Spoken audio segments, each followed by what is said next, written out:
So your dad at the age of 57 wanted to become a jeweler. Yes. At the time of many people retire, he wanted to do something for his passion, which I supported. Wow.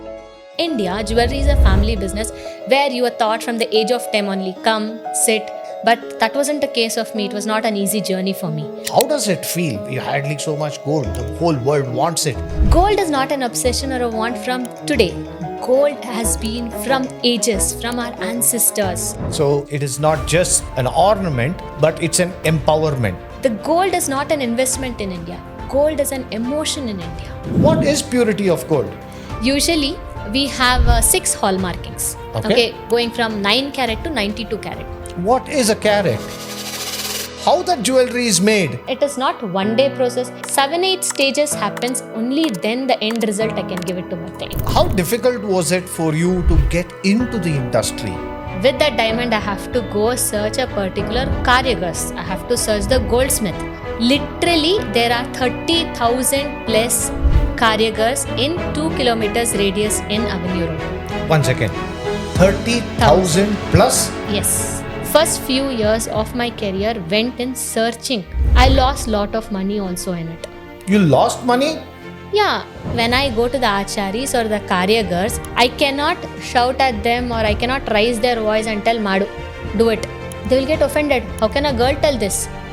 And out of 2,000 members, you got 415 votes. Yeah, only 600 of them came to vote. So what, you got 2/3 majority? Yeah. If you were running a parliamentary party, you were the Prime Minister then. I am here today as one of the first women director, first women joint secretary for Jewelers Association, Bangalore. From no one to someone. That, I think, can be the name of this podcast. Only one thing we should never give up on ourselves. Try. What's there in trying? Then expect the result.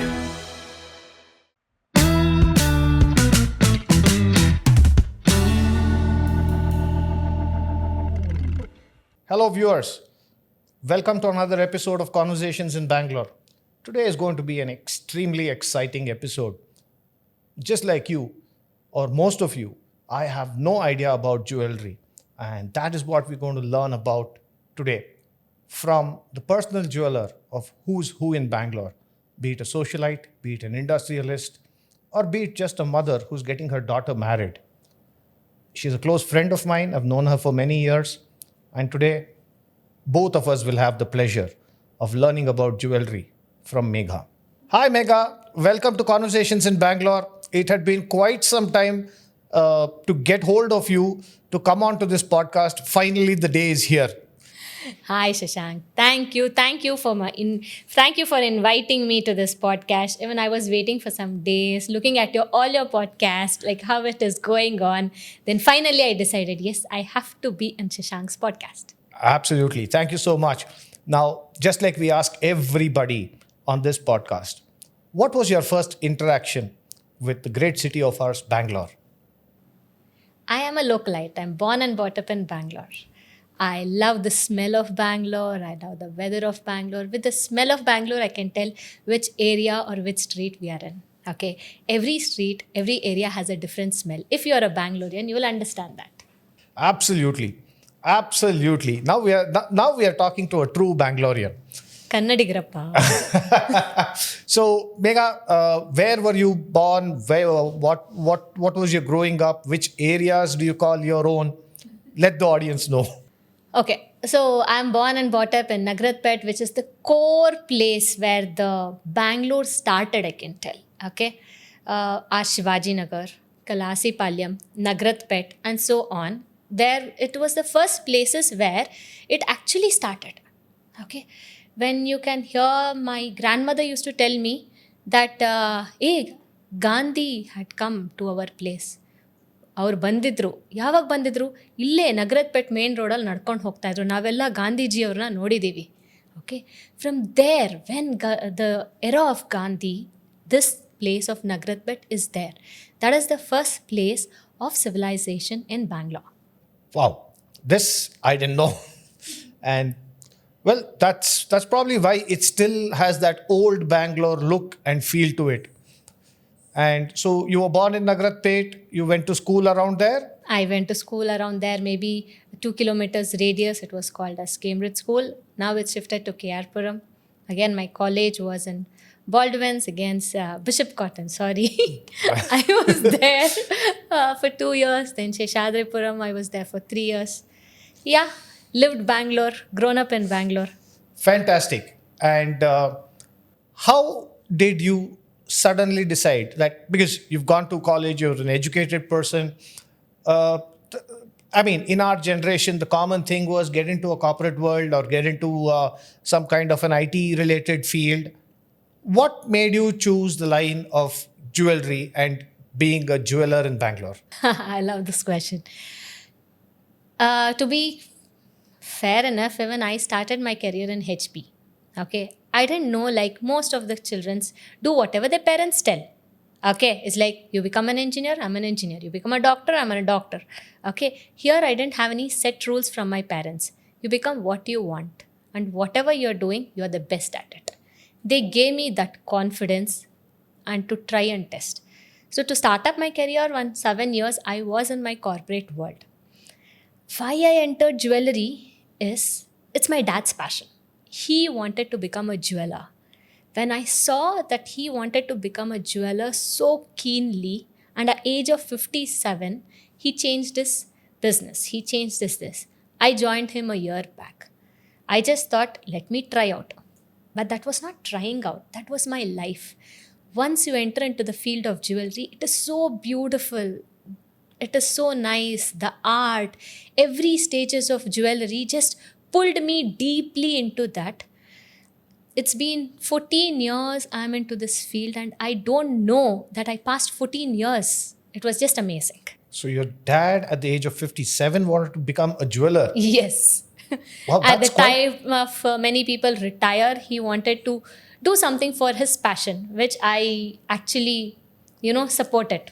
wow, that's quite an example of passion to learn from. Yes. So he started getting into jewelry. He started his jewelry business, and 1 year later, you joined him, 1 year later, I joined him. and that was 14 years ago. That was 14 years ago. Wow. So you're literally almost a self-taught, or rather, you and your dad are self-taught jewelers. Is that right? Yes, self-taught. We were the first generation of jewelry. Usually, if jewelry is a family business in India or in any part of the world, especially in southern India or northern India. India, jewelry is a family business where you are taught from the age of 10 only. Come, sit, know the grams, know the diamond, know the silver, know the purity, know how it is done. But that wasn't the case of me. It was not an easy journey for me. We stepped in. We don't know where to buy gold, how to mix gold, who will do and give, where to sell, nothing. All questions blanks. There was a lot of why. But all the whys, slowly with the help of my friends, family, I got answers. And now I'm here today. Fantastic. So, yeah, the first thing I think of when I think of jewelry is gold. And there's this obsession around the world with gold for such a long time. Now, it might be fascinating for us from the outside, but when you deal with gold, making jewelry, selling jewelry, how does it feel? You're handling so much gold, the whole world wants it, and you have it, and you are molding it, shaping it, and selling it. What is that feeling that you get? Gold is not an obsession or a want from today. Gold has been from ages, from our ancestors, okay? The Cholas, the Mauryas, whomever you can think of before. Everyone wanted gold, either in the form of jewelry or in the form of reserves, okay? It will give you confidence. It will give you the next level. It will give you the showcase thing of what you are in today's world or what you want. It is not that I have one jewelry is going to change my life. It is the belief on the jewelry. Yes, it will give you more confidence is what I want to tell you. Okay.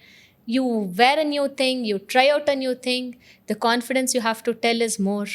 And what do you want to tell about it now? It's like it will give you a good different stage power itself. So it is not just an ornament.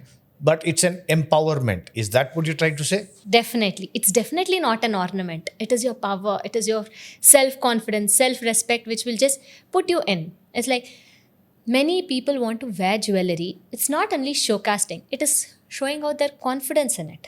You wear jewelry for different attires. If I have to just tell it like that, you wear most of the jewelries in your weddings, occasions. Now, wedding jewelries are different. Okay, the wedding jewelries are totally our traditional jewelries, like our odiers and everyone. You see our odiers and all such things. What are the type of the jewelry they used to do? There would be some temple jewelry, Nakas jewelry, that is from South India. If you go to the North India, there is some Kundan jewelry, Jadavu jewelry, and all such things. Every state or every place have their unique jewelry, and everyone want to own it. They want to tell we belong to that place. We are there. Okay, it is ours.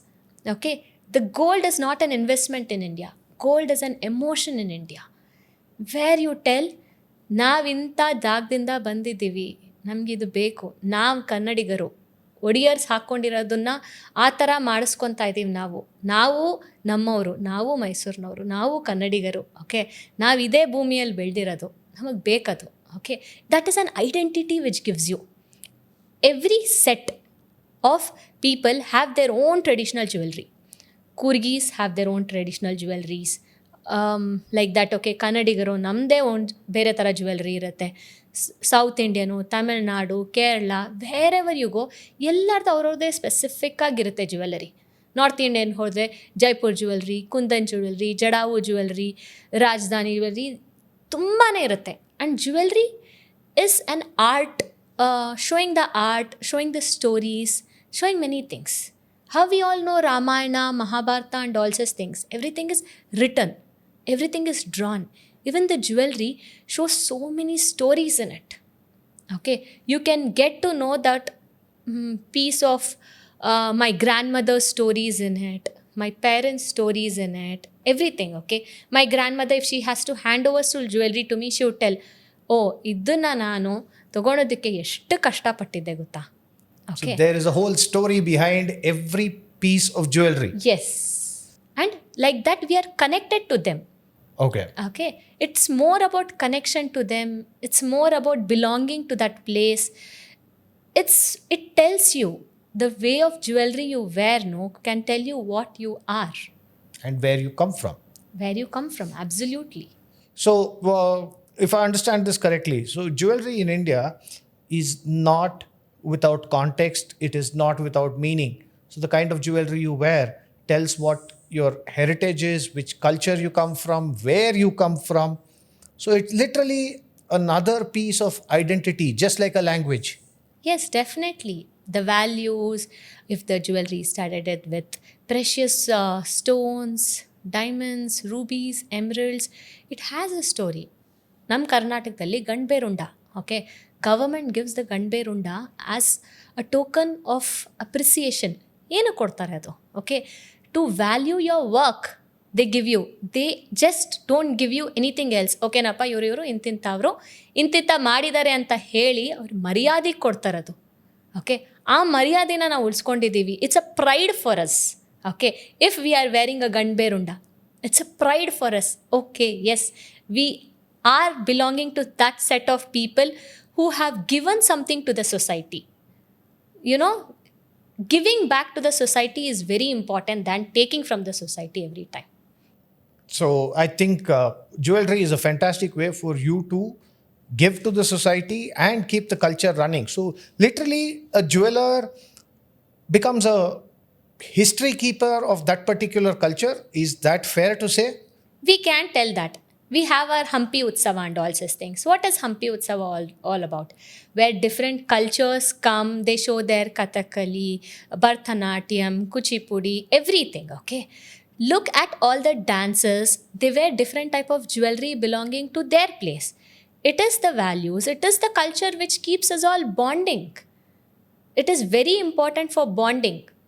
So what were the first lessons you learned or I'm sure, just like every entrepreneur, you would have had your stumbling blocks when you started off, and you do not have a family tradition of being jewelers. Both you and your dad started being jewelers 14, 15 years ago. So what were the hurdles you found while you were going? If there were some personal stories that you can tell, and how you got your way across into the business. Jewelry business is very own. Okay, it is very secretful. No one will tell you this is a way to do it. You have to find your own route. Okay, it's tried and tested. And one more thing, you should have a proper rapport with the people. Only then this will work out. I still remember my first piece of jewelry that I gave to a customer. It was a single diamond nose pin worth 2,556 rupees. Wow. That was my first bill. 2,500? 556. You remember it too, the last rupee? Yes, because that was my first bill. Okay. To deliver that, I have gone to her house 3 times. Okay. Only when she wore the jewelry, she was comfortable with this, she started giving me more orders, or we got in connect.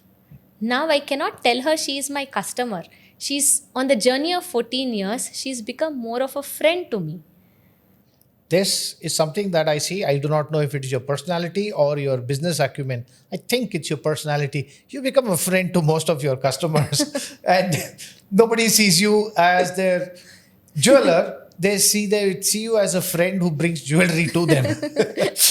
Thank you, Shashank. Thanks for the compliment. But I want to add here is jewelry is not a jewelry. Jewelry here is our personal connect with them. The trust they have on us, the trust we have on our karigars, we have on our goldsmith. What trust you keep in us or the customers keep in us, the same trust we have to keep in our goldsmith. Okay, the emotions are transferred here. So I have to be so careful that the emotion is not hurt anywhere. Okay, or the value of the jewelry doesn't go down. Value here in sake, it's not the value of the gold, it is the value what they're going to give it to their daughters, granddaughters, or grandsons. That value I have to keep in mind and do it. If I'm handing over a piece of diamonds earring to you, okay, it is just not earring I'm giving you my confidence in you. Okay, please have that confidence. It says that I am there for you every time. Okay. And is that why jewelers are sought after? As in, once you're confident with one jeweler, you do not change them usually. Is that so? Yes. It helps. It actually happens because it's not trial and tested thing. Okay. ಕೈಗುಣ ಅಂತಾರೆ ಗೊತ್ತಾ, ಆಯಿತಾ? ಈ ಕೈಗುಣ ತುಂಬ ಆಗುತ್ತೆ ಇದರಲ್ಲಿ. ನಿನ್ನ ಕೈಯಿಂದ ನನಗೆ ಕೊಟ್ಟರೆ ನನಗೆ ಒಳ್ಳೇದಾಗುತ್ತೆ, ನಿನ್ನ ಕೈಯಿಂದನೇ ಬೇಕು, ಆಯಿತಾ? Most of the time we go to doctors. Doctors ಕೈಗುಣ ಚೆನ್ನಾಗಿದೆಯಪ್ಪ, ಅಲ್ಲಿ ಹೋದರೆ ನಮಗೆಲ್ಲ ಒಳ್ಳೇದಾಗುತ್ತೆ. ಇದು ಹಾಗೇನೆ, ಓಕೆನಾ? ನೀನೇನಾದರೂ ಮಾಡಿಸೋ, ನಿನ್ನೇ ಮಾಡಿಸ್ಕೊಡ್ಬೇಕು. It helps, it works, because even the pure heart we think and we give also is very much important. Very much important. So once you started off on this thing, where did you realize that, okay, this is the profession for me? Was there an incident? Was there something which said, okay, I'm going to dedicate my life and this is going to be my profession? When was that point for you? My first order was very difficult, as I told you. But when days went in, the amount of confidence I had in myself was less. But the amount of confidence others had me, my customers had me, was marvelous. Okay? They're like, if you are going to select something for me, it's going to be beautiful. You are going to keep your soul and do it. Okay? So that made me more conscious that, okay, if I'm doing a jewelry work for them, what are the precautions I have to take? Okay?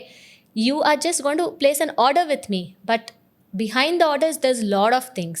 Okay, as a diamond jeweler, I have to make sure that all the diamonds are placed well, chosen well. I have to at least go 7 to 8 times to the goldsmith, checking that is the work done properly, is the size come out correctly, is it according to their taste, everything. taking order and delivering order is a minute. Okay. But behind it, what goes, that is the thing which is very difficult. Wow. I have to keep to the expectation of them. Yakendra again heldala, this is a tradition for them. This is an emotion for them. So buying jewelry is just an emotion, and or rather, it's not just an emotion. The biggest part of it is it's an emotion. It's not an investment. Is Yes. There are two ways, okay? Many people buy jewelry for investment. Investment ಅಂದರೆ ಇವಾಗ 1950 10 grams of gold was 99 rupees. what? ಅಷ್ಟೇ. 99 rupees for 10 grams? 10 grams of gold in 1950. Okay. I wish I had a time machine right now. Everyone wishes for that. At least I wish my four ancestors knew about it so that they could lock down so much. ಇಲ್ಲ ಅದು ಆಗ್ತಾ ಇರಲಿಲ್ಲ because there was a rule telling that you can't keep more reserves as gold. Correct. More reserves as land. You have to hand over everything to the government. Thank you to the socialist government we had. Yes. But anyways, so we can't actually block so much. But yes, who won't wish for more gold? Yeah, everybody does. Yeah. And now it is almost 1,00,000 rupees or 2,000 rupees for 10 grams. So you see 99 rupees to 1,00,000 and Wow. odd. Wow. Look at the transformation. Wow, that's crazy. So, with all this going on, and we understand jewelry like go get something that is looking good, or what my grandmother gave me, what my grandfather gave me. I mean, we don't have such luxuries because we are men, but usually the women in the house get a lot of jewelry, ancestral jewelry. I still remember I was a small kid and my sister was born, who's 5 years younger than I am. And the only talk in the house was, what are we going to buy as jewelry? And I'm like, what? Why is that? Okay, I understand you buy a ring, you buy a thing. They were planning to buy jewelry for her marriage. And I was like, wow, this is crazy. But that, I mean, a 5-year-old boy will understand that to be crazy. But yeah, in India, people actually start buying jewelry as soon as a girl is born. There is, in fact, my grandmother had earmarked her jewelry to her grandchildren even before those grandchildren were born. So this is the kind of continuance in a family that goes with jewelry. Now, why is that? Is that something from a jeweler's perspective? Why do you think that this is? Trends keep changing. Small changes in the jewelry keeps happening. Okay. And one more thing, as we all know, jewelry at that point, 1950 was 99 rupees 10 grams, was difficult to accumulate 99 rupees at the same time. Even now, even in 2025, accumulating 1,00,000 same time is difficult. So people have kept a practice of accumulating jewelry, how much ever liquidity they have. So they can get a nice jewelry piece. Okay. It is not, I always believe that it is an 80%, 20%. Okay. So explain the 20%, okay, 80%, 20% is like 80% of our Indian population is very difficult for them to buy jewelry for occasions. It's like marriage. Okay, I'm going to keep so much of grams for my daughter. I want her to look good. I want her to feel pride of herself and all such things. It is very difficult to accumulate and buy all jewelries at one cost. Okay, so they plan. It is inculcated in our culture that if as a girl child or a boy child, okay, we start accumulating gold or jewelry to them and we keep handing over to them. We are building their confidence level. We know what they have and all such things. And gold is always believed as liquid gold, white gold, okay, white money. It comes handy in case of emergencies as well. If you have bank balance, it will help you. If you have land balance, if you want in a minute, you will not get gold. You will not get cash. At the time of emergency, also gold is used. It is also used in future. But one thing I have to really tell you, India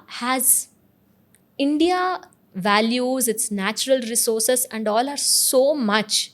Okay, for our living, we have many opportunities that most of them won't sell off gold. Okay, No, I have they hardly seen anybody sell gold. Yes, in my 14 years of career, no one have sold gold back to me. They're like, it's okay. We will adjust our living. We have lot of opportunities in India. Our land, it's fertile. Our nature. We have all resources in India. Everything will take care of our livelihood. Gold is there with us as memories. I had taken this. Okay, my parents gifted me this on my 40th birthday. I am wearing it. Okay, it is a memory to me. So everyone will have their memories accumulated with them. We all need some stories to tell when we turn 60. I hope that day doesn't come for a long time. But anyways, yeah, we do have a scene.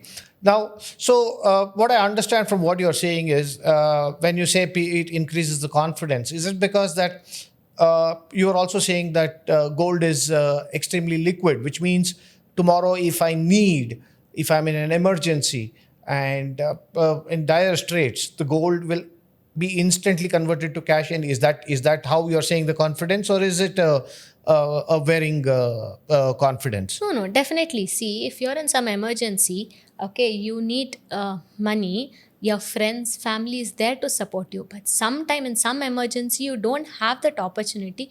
You still have gold. You can just pledge it somewhere and you get gold for a few days or something, when you can just use it as an opportunity. Not only in the case of emergencies, in the case of other things also. When you want, it's like hand loan.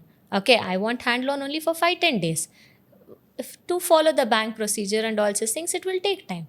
Go pledge it for 5-10 days. You'll get this. You're creating opportunity for yourself also here. So, Okay. So gold, you say, is basically an insurance policy also in India. Yeah.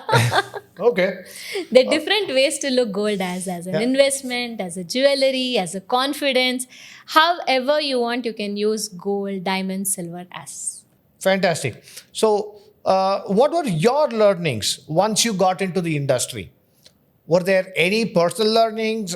How difficult was it? You said it is a very, very secretive business. How did your jeweler community accept you, or did they really open up to you and help you? What was the story there? Initially, I didn't get any support. Okay, I really didn't get support from the fellow jewelers, because no one likes another jeweler coming in, or in any business, no one likes another person coming into their own business. Okay, it is just your nature, your way of doing business that you could break the shell and come out.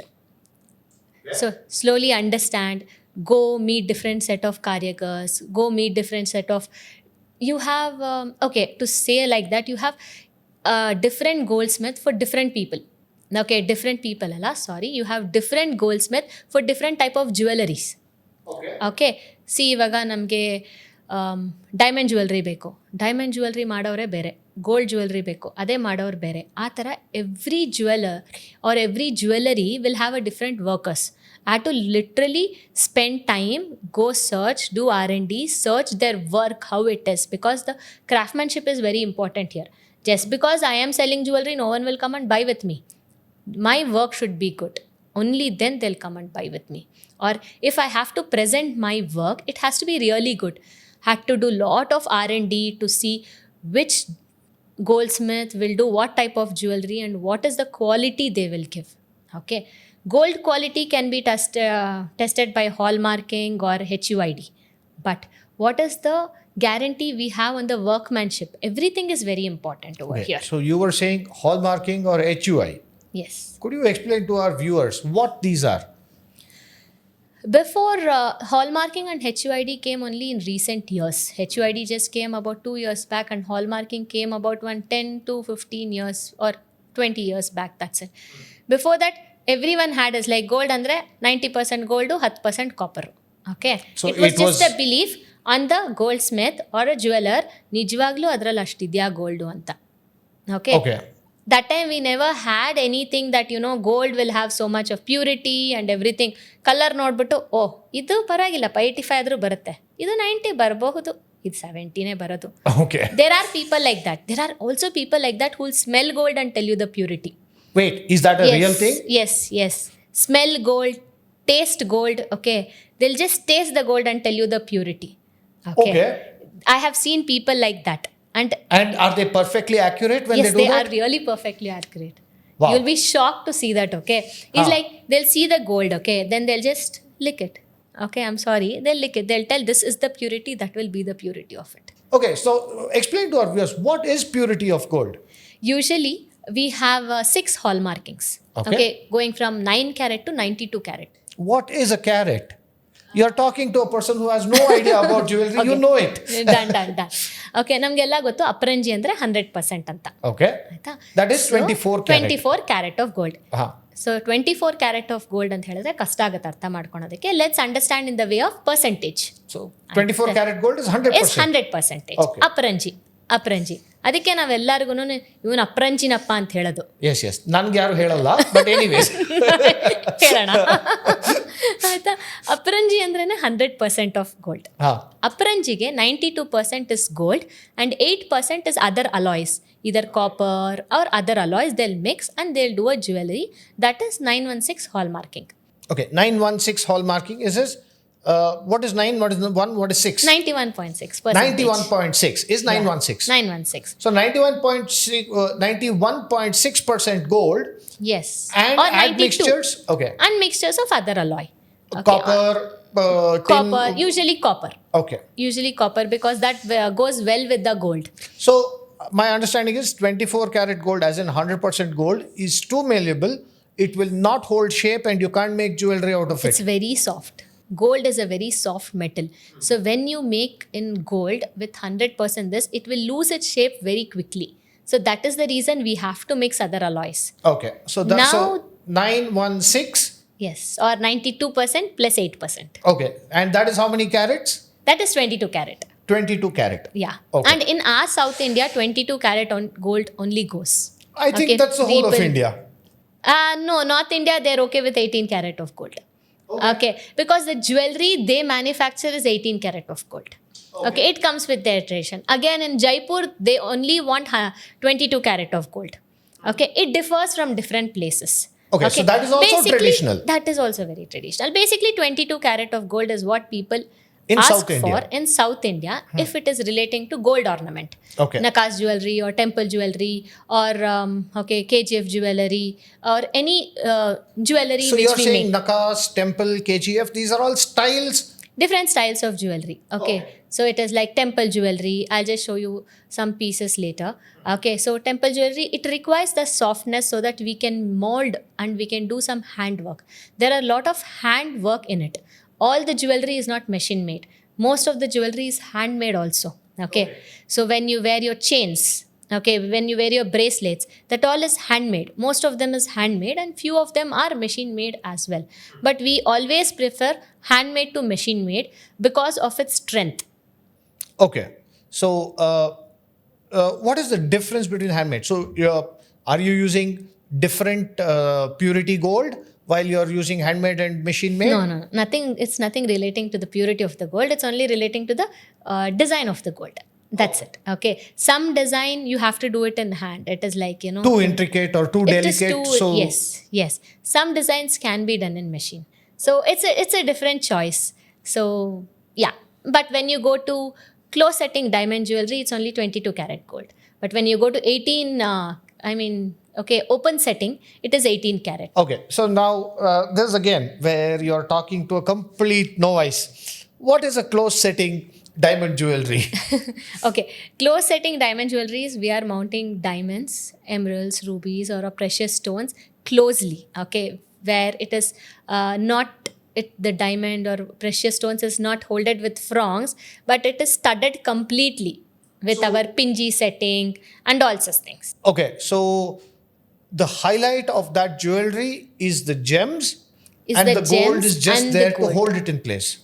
Gold is also in right quantity over there. Okay. We are giving value for both gold and diamond over there. Okay. Okay. So what are the kinds of jewelries in this? Could it be necklaces? Diamond necklaces ಕೇಳಿರ್ತೀರಾ, ಇದು diamond ಅಡ್ಗೆ ಅಂದಿರ್ತಾರೆ, diamond ಡಾಬ್ ಅಂದಿರ್ತಾರೆ. ಅದೆಲ್ಲಾನು diamond and gold ಇರುತ್ತೆ. 100 gram diamond ಅಡ್ಗೆ ಆವಾಗ ಬರ್ತಾ ಇದ್ದಿತ್ತು. 100 grams. Okay. And look at that diamonds. The big chunks of diamonds would be there. Okay. Which has so much of value in it. Okay, and in India, it's like, the earrings which we wear, it's like mostly diamonds, the big Oh diamonds yes, with I gold. remember. I Yeah, remember I my know grandmother, my mother, everyone would own one. everyone, and the design is also the same. It's the same. You'll hardly have 5 6 designs in it, and everyone would love to have it. Again, it's the sense of belonging to that place. Okay, And so everybody had that same diamond ear set. My same. aunts, my grandmother, my Yes, mother, I think my yes, sisters also got one of them. yes. It's the same. Yes, It yes, we are doesn't passing. change. We are just passing a tradition. Okay, even my mother has it. Even I have it. It's not that if my mom has it, I don't have it. Even I have it. Okay, so that is all it is there for close setting. Now, open setting, if you go, it is like more intricate design where you want to give more designs to it and all such things, or fancy designs. The fusion designs are more in the open setting jewelry. Okay, because we use less gold here, it has to be hard. That is the reason we use 18 karat gold. Okay, so there is less gold to hold a heavy gem, and hence you use a 18 carat. Okay, you do not use a 22 carat here. Yes, it will not hold good for a long time. It will break. Okay, so based on the structural strength of the jewelry design, you either use a 22 carat or an 18 carat gold. Yes, absolutely. Whatever choices you have. See, when a customer or a friend comes to us, okay, when they tell their occasion, oh Megha, we have this occasion. What do you suggest? Okay, first we have to understand them, see what attire they're wearing. Okay, then suggest them, this is the type of jewelry you can wear. This is the type of jewelry you can flaunt.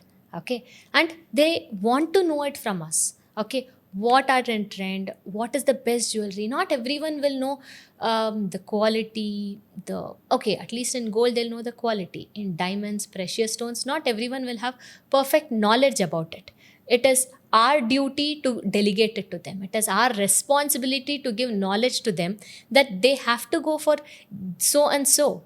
You cannot oversell them or you cannot undersell them. We have to give a right value to them. Okay, so let us say somebody is coming and saying, I'm getting married. So, how would you approach it? You're like, what is your dress? Who are you getting married to? Is that important? Or No. I cannot get into whom you're getting married to. It is their personal choice. But definitely, I'm more of a personal jeweler. Okay. So if any occasion is that, I will get a first call telling a marriage is fixed in our house. Please come and suggest what all jewelries can we do. Or in us, they'll tell, okay, we want to gift our daughter so many grams of gold. Please suggest us what all jewelry can we give in so much grams of gold.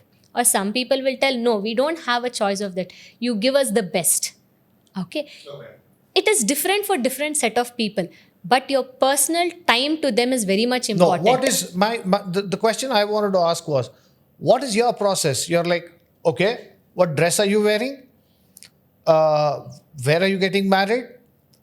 And obviously, you know their personal history because you've been a jeweler to them for a few years now. So, do you start from that and then design the jewelry for the occasion? Many times, yes, they usually get their lehengas. So it's like, this is the look I want to be. I want to be in myself. Okay, they'll have. Marriage is a dream for many girls. In Every India. girl. Okay, so that is the D-day for them where they want to look like a princess. Okay, they want to look at the best. Okay, that time they'll come. Akka, see, I want to look like this. Okay, you suggest me what all can I wear for lehengas or saris or cocktail parties or whatever it is. Okay, so looking at their taste, looking at what they want. Okay, I suggest them. Okay, when you're going with lehenga, you can go with this type of jewelry. If you want a contemporary look, you can go with this type of jewelry. If you want a traditional look, of course, for muhurtams and marriage, we go for traditional jewelries. Okay, so if you want a traditional jewelry, you can go for this. If it's a Christian wedding, the type of necklaces or the rings, what type of rings you can wear. Every jewelry depends upon the occasions. Okay, I suggest them, I spend quality time with them to tell that this is the jewelry you can do. Okay, sometimes they come to me and tell that, I want so and so thing, but it has to match my attire. So I design, redesign, okay, customize according to them, which they feel, yes, this jewelry is done for me and only for me. It is personal. Okay. So it is something like uh, a custom designed thing. So what is the difference here? Now, a lot of people, I see that there are a lot of stores out in the open, and you have really famous ones, the Joy Alukas, the Krishnaya Chettis, the Ganjams. I mean, these are the names I know in spite of not knowing anything about jewelry. So there, do are they mostly designed, or rather machine designed, or are they also customized? How does this industry work as a business? As a business, there are two sectors here. One is a wholesale sector and one is a retail sector. Retail sectors, like all the corporates and the retail stores, standalone retail stores, they buy it from the wholesalers. Okay. Okay, they have their own personal goldsmith also to customize their clients' requirements, or there is a group of people who are doing wholesale manufacturing according to their taste. They will buy from them. So this is how it works. Okay, a 10 big wholesalers will be supplying to the 10 big retailers. Okay, but it is customization even there. Okay, maybe, okay, as you told, like Joy, Joss, and all such things, they will tell their requirements. See, this is the way of jewelry I want. So the wholesalers work according to that, and there's some things that they will give the jewelry only to them. They will not sell the jewelry to everyone. Okay, so even there, say for example, I am a Joy Aluka or I'm a Ganjam.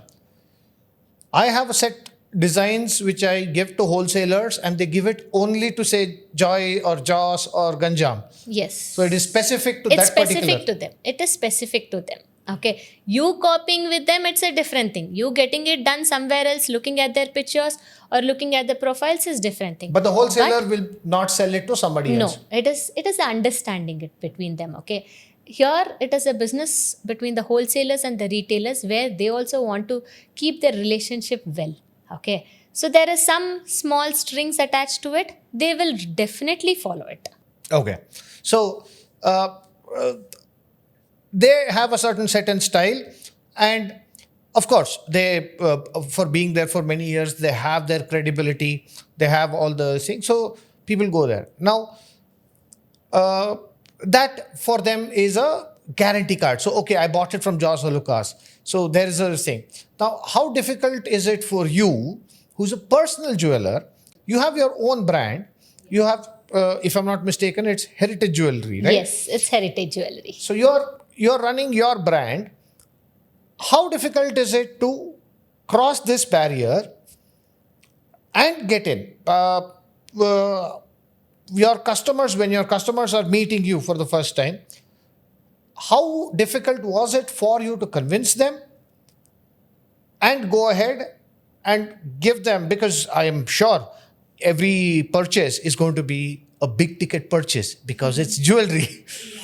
So that confidence game, is that a confidence game, or is it something that you are born with where people trust you, or it took some time for you to break in? Brand has values with whatever. It's not only in jewelry, clothing sector, bags. Brand has value. Okay. Same way, a personal confidence or a personal touch or a personal relation also matters. Okay. This, if it's a standalone jewelry, it's just the personal relationship with other person which helps you in it. So I keep my relationship very healthy with them, because they can point out at me at any point of time. Megha, this is what you promised, but this is not what I got. Or Megha, this is what you promised, and wow, look at the result. That's fine. Now, Yes. after 14 years, you have this. This reputation is there. That is why you're the personal jeweler to who's who of Bangalore. How did it start?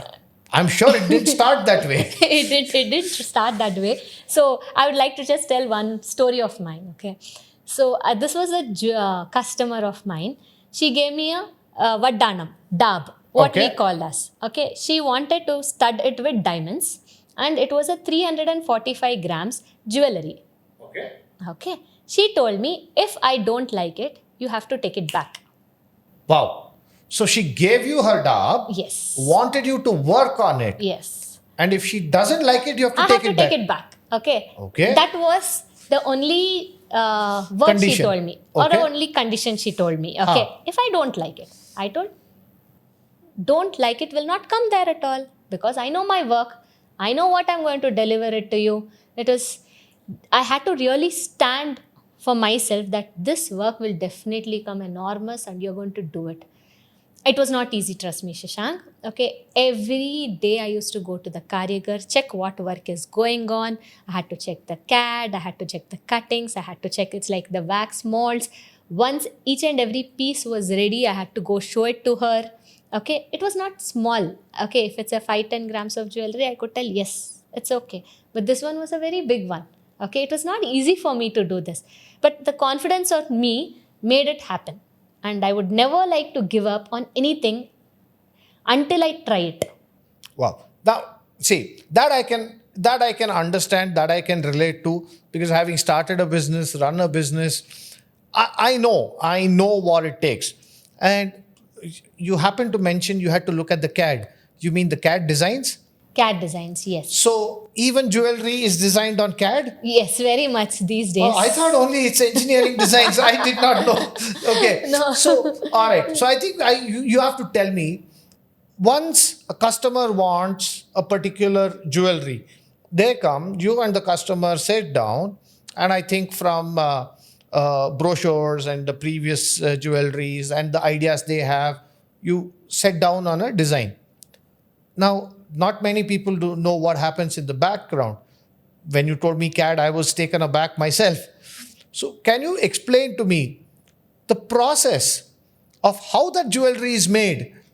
We as customers only see, oh wow, I like this design, I want this. What work goes behind it?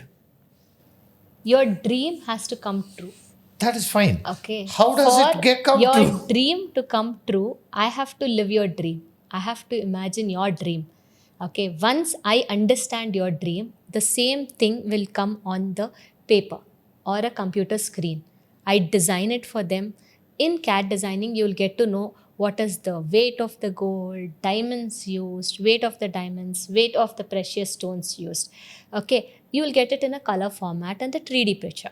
Okay. That I give it to my clients. Okay, they are okay with it. I get a wax thing done, a 3D picture done. Okay. So you mean 3D So- printing or a wax mold? Wax mold. Okay. It is a wax mold. I get a wax mold done and show it to them. Okay. But here the trick is most of them won't understand the wax mold because it is unfinished. Okay. And So it doesn't I would- look shiny.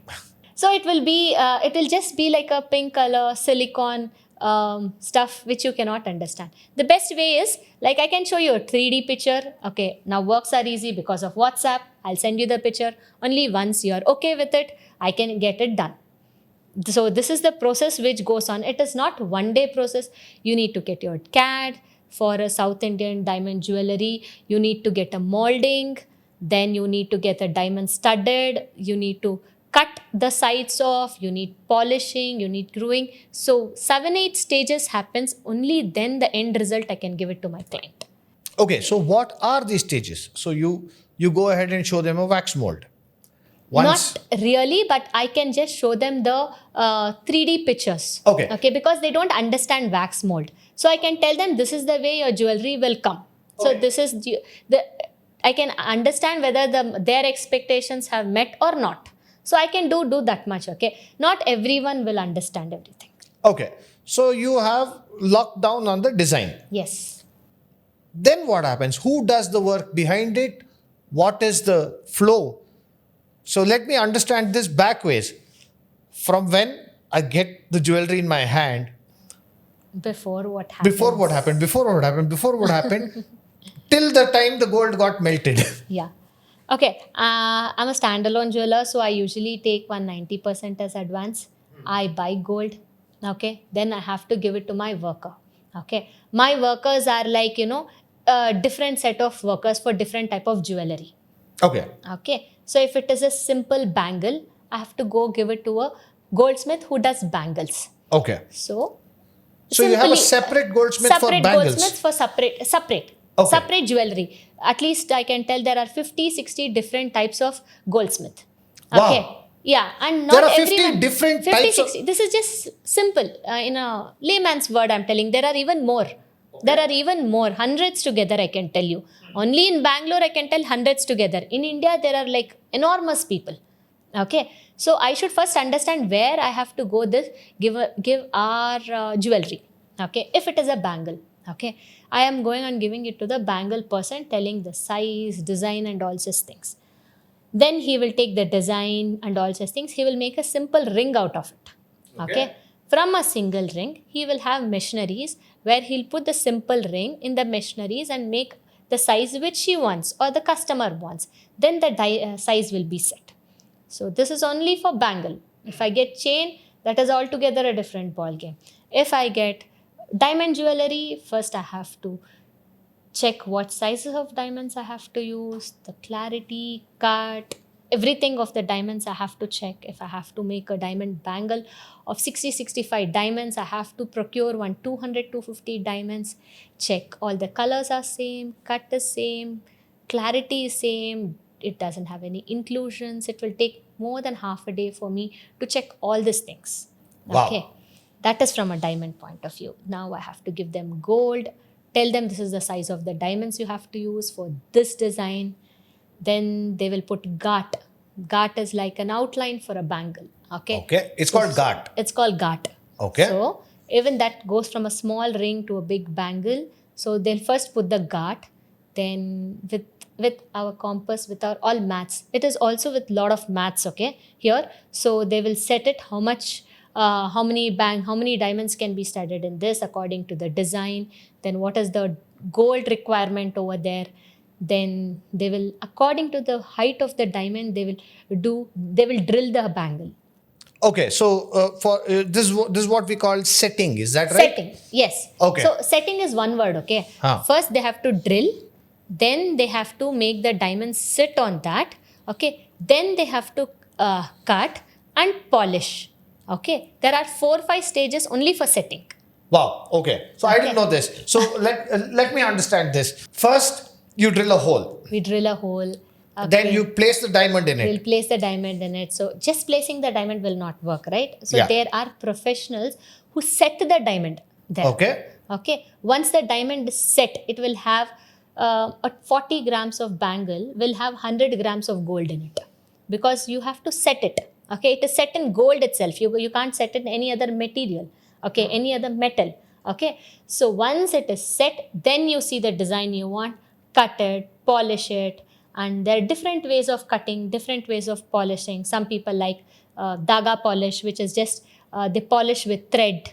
Some Okay. people... You have to keep explaining all this to me. Let's go back one step. Okay.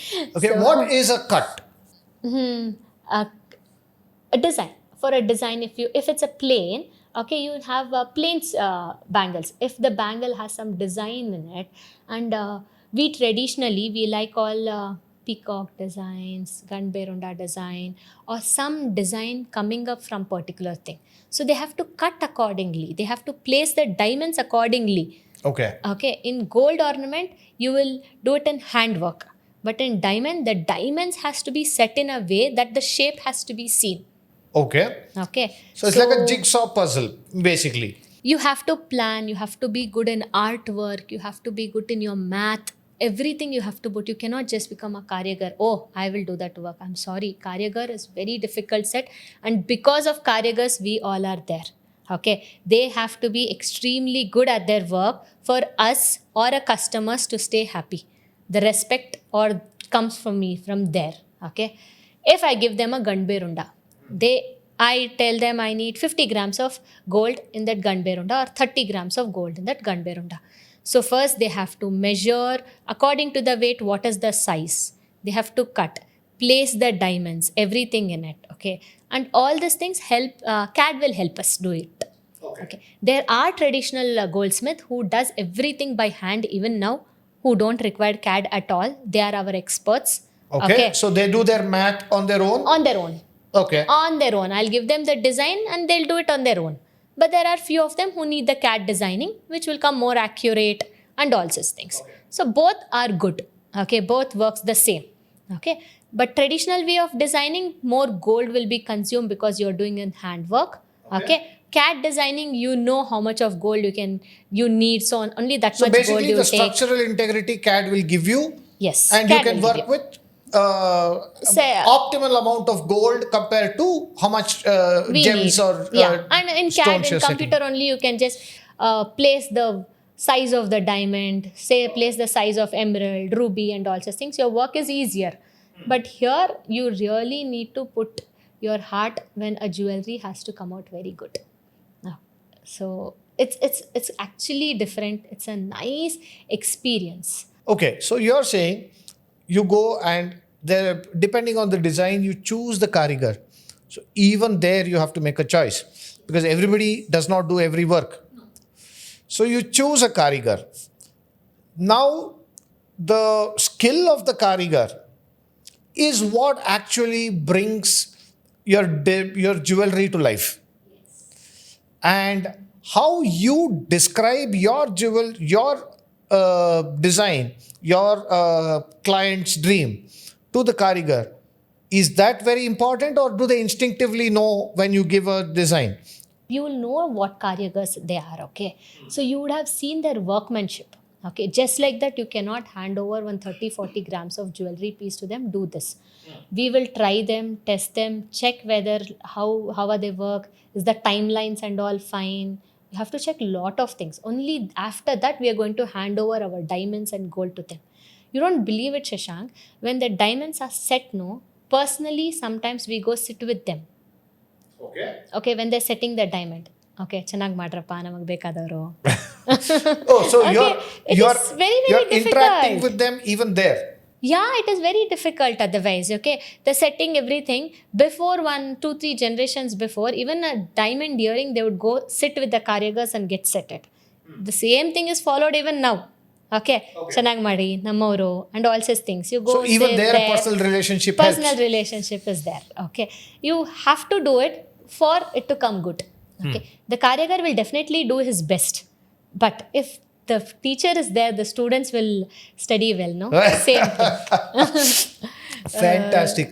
Fantastic. So you procure your own gold, you procure your own diamonds, then you finalize the design, and then you choose the karigar for that particular design. So which means you will be in touch with a lot of different artisans. Different, and actually they are the one who gives life to this. Okay, the craftsmanship, the art, everything comes from them. Okay, the creativity, we can give them, you can give them ideas. Okay, but you cannot ask them to do exactly same if they don't have the art, they don't have the skill set. So identifying a proper skill set, training them, getting things, from them also is very, very important. Wow, fantastic. When you want to give life to your artwork, it's very difficult. Oh yes, so I'm seeing this. I'm kind of conflicted here. I mean, I thought this is just a very at one angle it looks like all complete business. At another angle, it looks like all complete art or craftsmanship. But I think this industry is a mix of quite a few things. So when the first time I heard about professional jewelry outside a business setting was when a friend of mine joined a jewelry course in Chitrakala Parishad. And I was like, okay, so this is art stuff. In my head, that's all it registered. Now I'm actually realizing that, yeah, the business has a lot of art. And now I know that there's a lot of science and math to it. But of course, to some extent, I inherently understand that there is structure, there is metallurgy, there are strengths. So definitely there will be some science. But now I'm also realizing that this is a true world where art and business come together. Art meets our culture. That meets us. Fantastic. So, Megha, tell me about the journey after you got your first order of 2,556 rupees. How difficult was it for you to get into the industry? How difficult was it for you to understand who are the people who have to get to work from? What are they up to? And who is the person I have to contact? Were they welcoming to you, or was it a challenge? 2,556 rupees is just a number for you. But that gave me lot of confidence, and that made me move or think to what I have to do. I got an order, but I really don't know where I have to get the work done. Literally, and as I am just a new person in this, I never had a weighing machine also. Okay, there is something known as association, JAB. So they will keep the machines, they will keep the weighing machines. I had to take 10 diamonds, check what is the diamond weight of particular diamond, see which will come to my budget. That is one part. Again, with that diamond, I have to go search a particular karigars. I have to search the goldsmith. Literally, there are 30,000 plus karigars in 2 kilometers radius in Avenue Road. 1 second. 30,000 plus?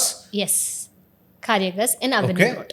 And karigars meaning goldsmiths? Goldsmith or workers. I mean, you know, Karigar is a worker. Karigar is a worker. Okay.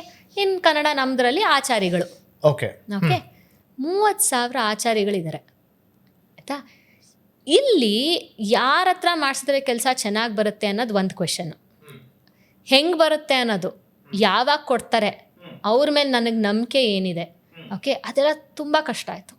Okay, ಇಲ್ಲ literally ಗಲ್ಲಿ ಹೋಗಿ building ಹೋಗಿ, okay, diamond ಕೆಲಸ ಇವ್ರು ಮಾಡ್ತಾರಾ, ಇವ್ರು gold ಕೆಲಸ ಮಾಡ್ತಾರಾ, ಇವ್ರು ಬ್ಯಾಂಗಲ್ ಕೆಲಸ ಮಾಡ್ತಾರಾ, ಇವ್ರು ರಿಂಗ್ ಕೆಲಸ ಮಾಡ್ತಾರಾ, ಇವರು ಗುಂಡು ಕೆಲಸ ಮಾಡ್ತಾರಾ ಅಂತ ಹುಡುಕಬೇಕಾಗಿತ್ತು.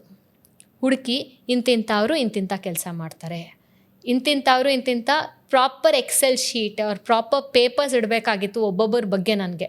ಯಾಕೆಂದರೆ ನನಗೆ I am a new person, I don't know whom to give work, ಏನು ಮಾಡಬೇಕು ಗೊತ್ತಿಲ್ಲ. R&D is lot of it behind it. Okay, ಒಂದು ಸ್ಮಾಲ್ ವರ್ಕ್ ಬೇಕಾದರೂ ನನ್ನ R&D ತುಂಬಾ ಇತ್ತು. Literally me and dad would go check for ಕಾರ್ಯಗರ್ಸ್. ಓ, ಕೆಲಸ ಮಾಡ್ತಾಯಿದ್ದೀರ ಅಣ್ಣ, ಹೆಂಗಿದೆ ತೋರಿಸಿ ಅಣ್ಣ ನಿಮ್ಮ ಕೆಲಸ ಮುಗಿದ್ಮೇಲೆ ನನಗೊಂದ್ಸಲಿ ಬಂದು ತೋರಿಸ್ತೀರಾ, ನಮ್ಮ ಹತ್ರ ಆರ್ಡರ್ಸ್ ಇದೆ ಕೊಡೋದು. ಒಂದೊಂದು ಶಾಪ್ ಹೋಗಬೇಕಾಗಿತ್ತು, ಒಂದೊಂದು ವರ್ಕ್ ಮಾಡಿಸೋದಕ್ಕೆ. It was not at all easy. First few years of my career went in searching. I lost lot of money also in it. You lost money? Yeah, I believe in one person. If they don't do a proper work, ಹೋಯ್ತಲ್ಲ making charges ನನ್ನ ಕೈಯಿಂದ. Gold ಅಲ್ಲೇ ಇರುತ್ತೆ, diamond ಅಲ್ಲೇ ಇರುತ್ತೆ, making charges ಹೋಯ್ತಲ್ವಾ, I have to pay him. ಆಚಾರಿಗಳಿಗೆ ಹಂಗೆ ನಾವು ಬಿಡೋಕ್ಕಾಗಲ್ಲ ಆಯಿತಾ. ಟ್ರೈ ಮಾಡಿ, ಟೆಸ್ಟ್ ಮಾಡಿ, it took years for me to set. Okay, ಈ ಥರ ಕೆಲಸ ಬಂದರೆ ಇವ್ರಿಗೆ ಕೊಡ್ಬೋದು, ಈ ಥರ ಕೆಲಸ ಬಂದರೆ ಇವ್ರಿಗೆ ಕೊಡ್ಬೋದು ಅಂತ. It took literally 3 to 4 years. ಮೊದಲು ಏನಾಗ್ತಾಯಿತ್ತು ಅಂದರೆ, ಮಾಡ್ತೀನಿ ಕೊಡಿ ಸರ್ ಅಂತ ತೊಗೊಂಡ್ಬಿಡೋರು. ನನ್ನ ಡೈಮಂಡ್ ಕೊಟ್ಟರೆ ಯಾವುದೋ ಡೈಮಂಡ್ ಹಾಕ್ಬಿಟ್ಟು ಕೊಡ್ತಾ ಇರೋರು. ಸೀರಿಯಸ್ಲಿ? ಈ ಥರನೂ ಆಗತ್ತಾ? ಹಾಂ, initial first few months of my career ಹಿಂಗಾಗಿದೆ ಆಯಿತಾ. ನಾನು ಕೊಟ್ಟಿದ್ದು ವೈಟ್ ಕಲರ್ ಡೈಮಂಡ್ ಅವರ EF ಕ್ವಾಲಿಟಿ ಆಫ್ ಡೈಮಂಡ್ ಆಯಿತಾ. ಏಕೆಂದರೆ I will let you know about that quality later ಆಯಿತಾ. So EF quality which is certified ತೊಗೊಂಡು ಬಂದೆ. Because of my new jeweller I get only certified diamonds ಆಯಿತಾ. Certified ತೊಗೊಂಡು ಬಂದೆ, ಕೊಟ್ಟೆ. ನೋಡ್ತಾ ಇದ್ದೀನಿ ಎಲ್ಲೋ ಎಷ್ಟಿದೆ. ಅವ್ನು ಹೋಗಿ ಕೇಳಿದ್ರೆ ಇದೇ ನೀವು ಕೊಟ್ಟಿದ್ದು, ಇದೇ ನಾವು ಹಾಕಿದ್ದು ಅಂತ. Okay, it is so difficult ಗೊತ್ತಾ. ಒಂದು ಕೆಲಸ ಚೆನ್ನಾಗಿ ಬರಬೇಕು ಅಂತ ಹೇಳಿದ್ರೆ, ಓಕೆ, ಆ ಪರ್ಸನ್ ಮೇಲೆ ನಾನಿಟ್ಟಿರೋ ನಂಬಿಕೆ ಕರೆಕ್ಟಾಗಿರಬೇಕು. ಅವನು ಐಡೆಂಟಿಫೈ ಮಾಡೋದಿದೆ ಅಲ್ವಾ, that is very very difficult. That doesn't end there. ಇವಾಗ್ಲೂನು ಓಕೆನಾ, if I have to get some new work done, I have to search a proper worker who does it very well. Okay, at least now you have some wholesalers who will do it for you ಆಯಿತಾ. ಕೊಟ್ಟರೆ ಅವ್ರು ಮಾಡ್ತಾರೆ. 15 years ಮೊದಲು wholesalers ಎಲ್ಲ ಇರಲಿಲ್ಲ ಬ್ಯಾಂಗ್ಳೂರಲ್ಲಿ. So there were only individual acharis. Yes, there were only individual acharis. There were very few wholesalers who used to do this. Okay, there were no wholesalers who do all these things. Individual ಆಚಾರಿನ ಹುಡುಕಬೇಕು, ಅವ್ರ ಕೆಲಸ ನೋಡಬೇಕು, ಕೆಲಸ ನಾವು ಮಾಡಿಸ್ಬೇಕು. It was a tedious job. I can imagine. Okay, ಇವಾಗ ಮದುವೆ ಇರುತ್ತೆ, ಮದುವೆ ಹೆಣ್ಣು ಆವತ್ತು ಆ ಜ್ಯುವೆಲ್ರಿ ಹಾಕ್ಕೊಳ್ಳೇಬೇಕು.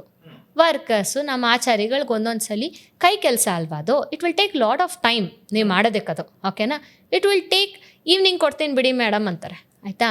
ಈವ್ನಿಂಗ್ ಅಲ್ಲ, ಮುಂಜಾನೆ 1 o'clock 2 o'clockವರೆಗೂ ಒಂದೊಂದ್ಸಲಿ ಆಗುತ್ತೆ ಕೆಲಸ. ವಾವ್. ಏನೂ ಮಾಡೋಕ್ಕಾಗಲ್ಲ.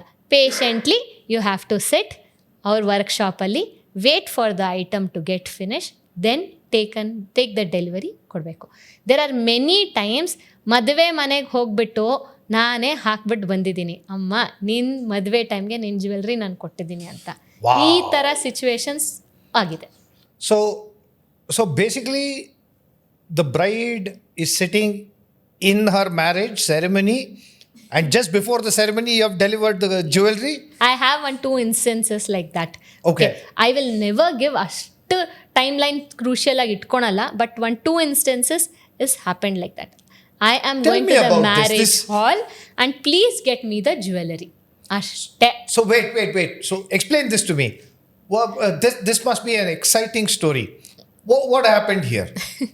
What happened was like it was it was a crucial time in Bangalore. ಆಯಿತಾ, ಮದುವೆ ಆಗ್ತಾ ಇತ್ತು. Okay, it was our corona time. Okay, where more then 20 people are not suppose to meet, celebrate and all such things. One bride wanted a daab. ಆಯಿತಾ, obviously it's her D-day, ಅವಳಿಗೆ ಬೇಕಾಗಿತ್ತು. She wanted a daab, personalised. We did a dab. I mean, there are karigars in Avenue Road where they have ಮೇಲ್ ಮನೆ ಇರುತ್ತೆ, ಕೆಳಗಡೆ ಅವ್ರ workshop ಇರುತ್ತೆ. Okay, so there are many people like that. Okay, so one person obliged when I requested. He personally manufactured every piece of the dab. He set it and handmade he did everything. Okay, and he delivered me that previous evening, and I had to give it to her. Okay, it was tough time even for them, it was tough time even for her, but we got it done. Okay, so a memory iruttalla, it is like, it is amazing for us. Okay, that work what we do, okay fine, agutto ilvo, ಮಾಡ್ತೀವೋ ಇಲ್ವೋ, it is like, you know, ತುಂಬಾನೇ ಇದೆ. But that day was last. Okay, then I keep little timeline and then work on it. Okay, so you understand, but of course these were really crazy times during corona. It was really crazy time, so that I understand. So you literally gave it to her on the day of her marriage? Day of her marriage. Wow. Day of her marriage. It was very difficult. Okay, but she wanted something for herself. She didn't want anything which everyone wears. Okay. So we had to plan it, we had to make it, okay, and we had to deliver it to her. Okay, this all are thing, gold and diamonds are shining. Okay, I agree with it, but the world behind this, it is not that much. Okay. So it is a difficult portion. It's like, you know, the mining, the gold, the workmanship. It is very difficult. Okay. But it all depends upon how you plan it and how you ease your work. So when did you realize, wow, I am a jeweler now, I can do this? Was there a time? Was there one particular order? Or did it just slowly come about to you and you got confident? Or did it happen at one particular time and say, yes, now I can do this? I mentioned you earlier that I did a dab of 556 grams. 556 grams, yes. Okay. When I delivered to it, no, the satisfaction I got when I delivered it and the customer's confidence in me that, Megha, the workmanship is good. Chenagide. She actually encouraged me in so many things, and I have couple of customers turned into friends who tells that if Megha comes, the work is done. Okay, she will direct us, she'll guide us, and she'll give the best for us. So they actually encouraged me and they referred my name to their friends, and the circle went on. So like big brands, I couldn't really brand my name, put it in an advertisement board on a TV channel and all such things. Everything was word of mouth. Everything was the confidence. Everything was like I had to literally spend hours with them. If I have a new client, I go meet them, understand what they are, know their taste, then deliver it. Okay. There is lot of understanding. There is lot of knowing them, lot of patience involved. You don't have me time in this. Okay. You only have their time. Okay. So it requires patience. It requires your passion. Okay. Whatever shines is not gold and diamond. Okay. Okay. Behind that, ಎಷ್ಟು ಕಷ್ಟ ಇದೆ ಅಂತ ಕಷ್ಟಪಟ್ಟಿರೋರು ಗೊತ್ತು. Now, so it was not an easy journey at all, and you've literally struggled your way through. It was very difficult. Okay. Because of fellow jewelers, they will not teach you what it is.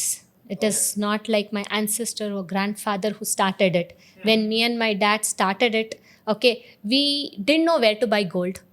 We didn't know how to weigh it. We didn't even know that 92 plus 8, that is 92% of gold and 8% of copper they're going to mix. We didn't know what are the making charges they're going to put. We didn't know whether they're going to give stone minus, stone is the value of the stone, value, nothing at all. It was a struggle. It was a struggle from the day one. So to you understand. literally learnt on the job. On the job. It was like learning on the job, learning day to day. Every day was a learning for us. Wow. Okay, so was there one particular customer who actually decided that, okay, I'm going to take back my order? Was that happening? Yes, it did happen. Actually, few weeks back it happened. I couldn't deliver it on time. Okay, it was one particular ornament was coming from Jaipur, and there was some problem in the workmanship and I couldn't deliver it on time. That also happens. So in that case, It was a birthday celebration, God. and the husband had to give it to his wife and I couldn't deliver it. So we had to arrange that particular jewelry from outside and give it. Everything happens. It's like not 100% I will deliver. so in this case, do you lose money actually? Not really, because we can sell that jewelry to someone else, but it takes time definitely. Because I took that, then sold it to one more client, and I had to give it back to them. So it's a procedure, and because I know them from ages, even they are not too rude to me. I was like, it's okay, Megha, we understand, it's happened. You just take your time and give it back. There are all type of experience where they tell, oh my God, wow, you disappointed me. So, but yeah, now I'm beginning to understand that being a personal jeweler is more like people involve you in the events of their life. Like you said, a birthday, a marriage, a husband gifting something to a wife on a birthday. That's pretty important. Getting somebody married, and then you literally told me you had to go and give the jewelry to the bride on her wedding day. So literally you're in their personal lives in the most important times of their lives. I cannot tell all my customers are my customers. Now they are part of my life where they are like my friends. Okay? It is like, Megha, this is the occasion. You have to work it out. Okay, so now they have that level. confident that they're very lenient with me. I am lenient with them. It's like, whatever you want to do, you do. Get it on this date. That's it. Okay. Because I know what they are. Even I put my 100%. And women understand the jewelry than anyone else. Oh yes, that I know for a fact, because I understand nothing of it. I know the importance of occasion. Yeah. I can know the importance of jewelry. I know the importance of surprise or giving at a right time. If someone wants to present it at a right time, a father, mother, husband, a wife, kids. Okay, I can literally be in their shoes, experience what they're going through. Okay, but this industry is quite dominant with men. That is what I was about to ask you. How did that happen? See, now that you are explaining this to me, I understand that, yeah, there's a lot of you in this business that gives a lot of comfort to the customers. And when I look at this is a predominantly woman customer base. The industry is predominantly a woman customer base. The decision makers in what jewelry to buy, when to buy, are usually the women of the house. And you're telling me that this is a male-dominated selling industry. How does that work? How did that happen?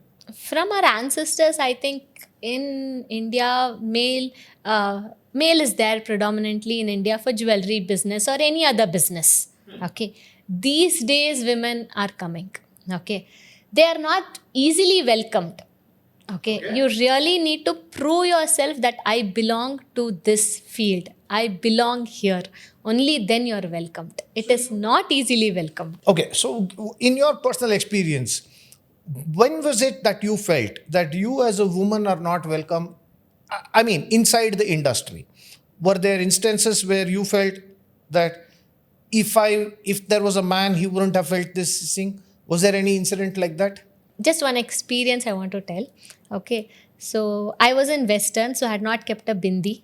Okay. One customer came. He's like, he got so offended with that. And he's like, being a woman, you're not keeping a bindi. I'm walking out of your store. He literally walked out. Wow. Okay. So it depends upon a woman that in what attire she is or what she is wearing and how she wants to dress up. It is that predominant that a customer, if he is buying jewelry, means he'll see you as a traditional person. That's it. He cannot accept you anyhow. Okay.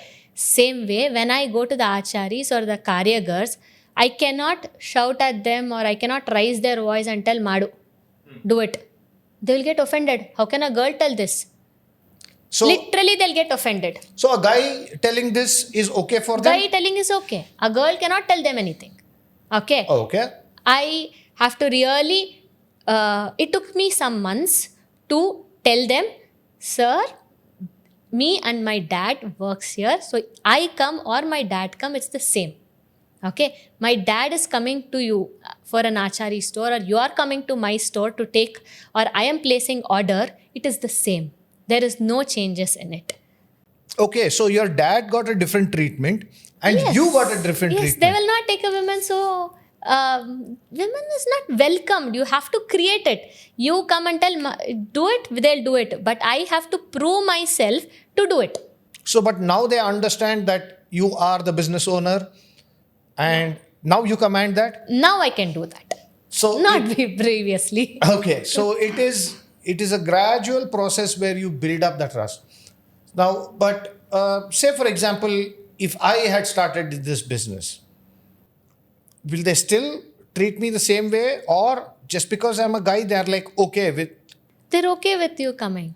They're okay with you taking orders. Women can't tell them orders. Okay. It is quite difficult. See, it is a male dominant. All the workers, all the acharis are male. 100%. I've never seen a female achari. Okay. Okay. So they'll be aged, whatever the age criteria, everything is like, we go to them and tell, sometimes they get offended also. Okay. So we have to tell it in the words to them. I have to keep a rapport with them better than the customers first. Okay. I have to keep a amazing rapport with them. They are the guys who are going to. My work is going to affect if they're going to get affected or affected by me. Yeah, It's so like, they are the ones who are going to deliver the dream. Yeah.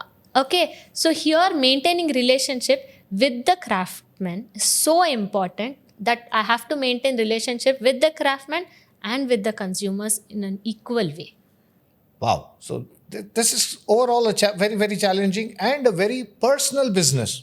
It is indeed. It is indeed. So there are a lot of relationship building that goes on in this business completely through and Yes. through. Without craftsmen, we are nothing. Okay. The craftsmen are the people who does everything. Right? So we act as a middleman. Okay. Between the craftsman and the customers. Okay. So everything goes hand in hand. I can tell you that. But the challenge was there for me as a woman in this field because out of 1,000, only 1 or 2 women come to the store. That's it. Okay. Okay. And my sincere request is every girl, okay, have to go to their business. If they're from a business family, at least 1 or 2 hours a day, they have to go to their business to understand what is happening. They cannot be very ignorant. Even I asked my mom, Ma, whatever you do, Saturdays or someday you come to the store and go. You should know what is happening around. You cannot just say, I don't know anything. That won't happen, right?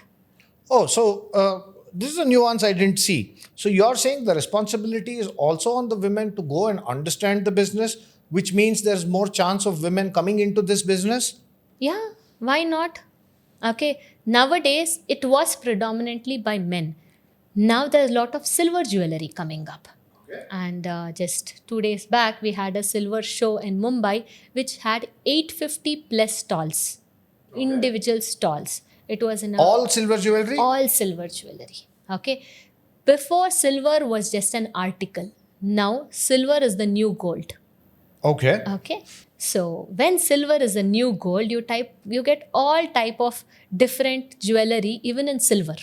Women are predominantly going for silver jewelry because it is easy for them to take it up. Being gold, the value of the gold here, value of silver is 1 lakh per kg, and the value of gold is 1 crore now. Okay. So it is easier. It is easier, and to start up with it. Okay. A startup is women, if she wants to start up, no, I see most of them, they are starting with silver jewelry, then they're heading into gold and diamonds.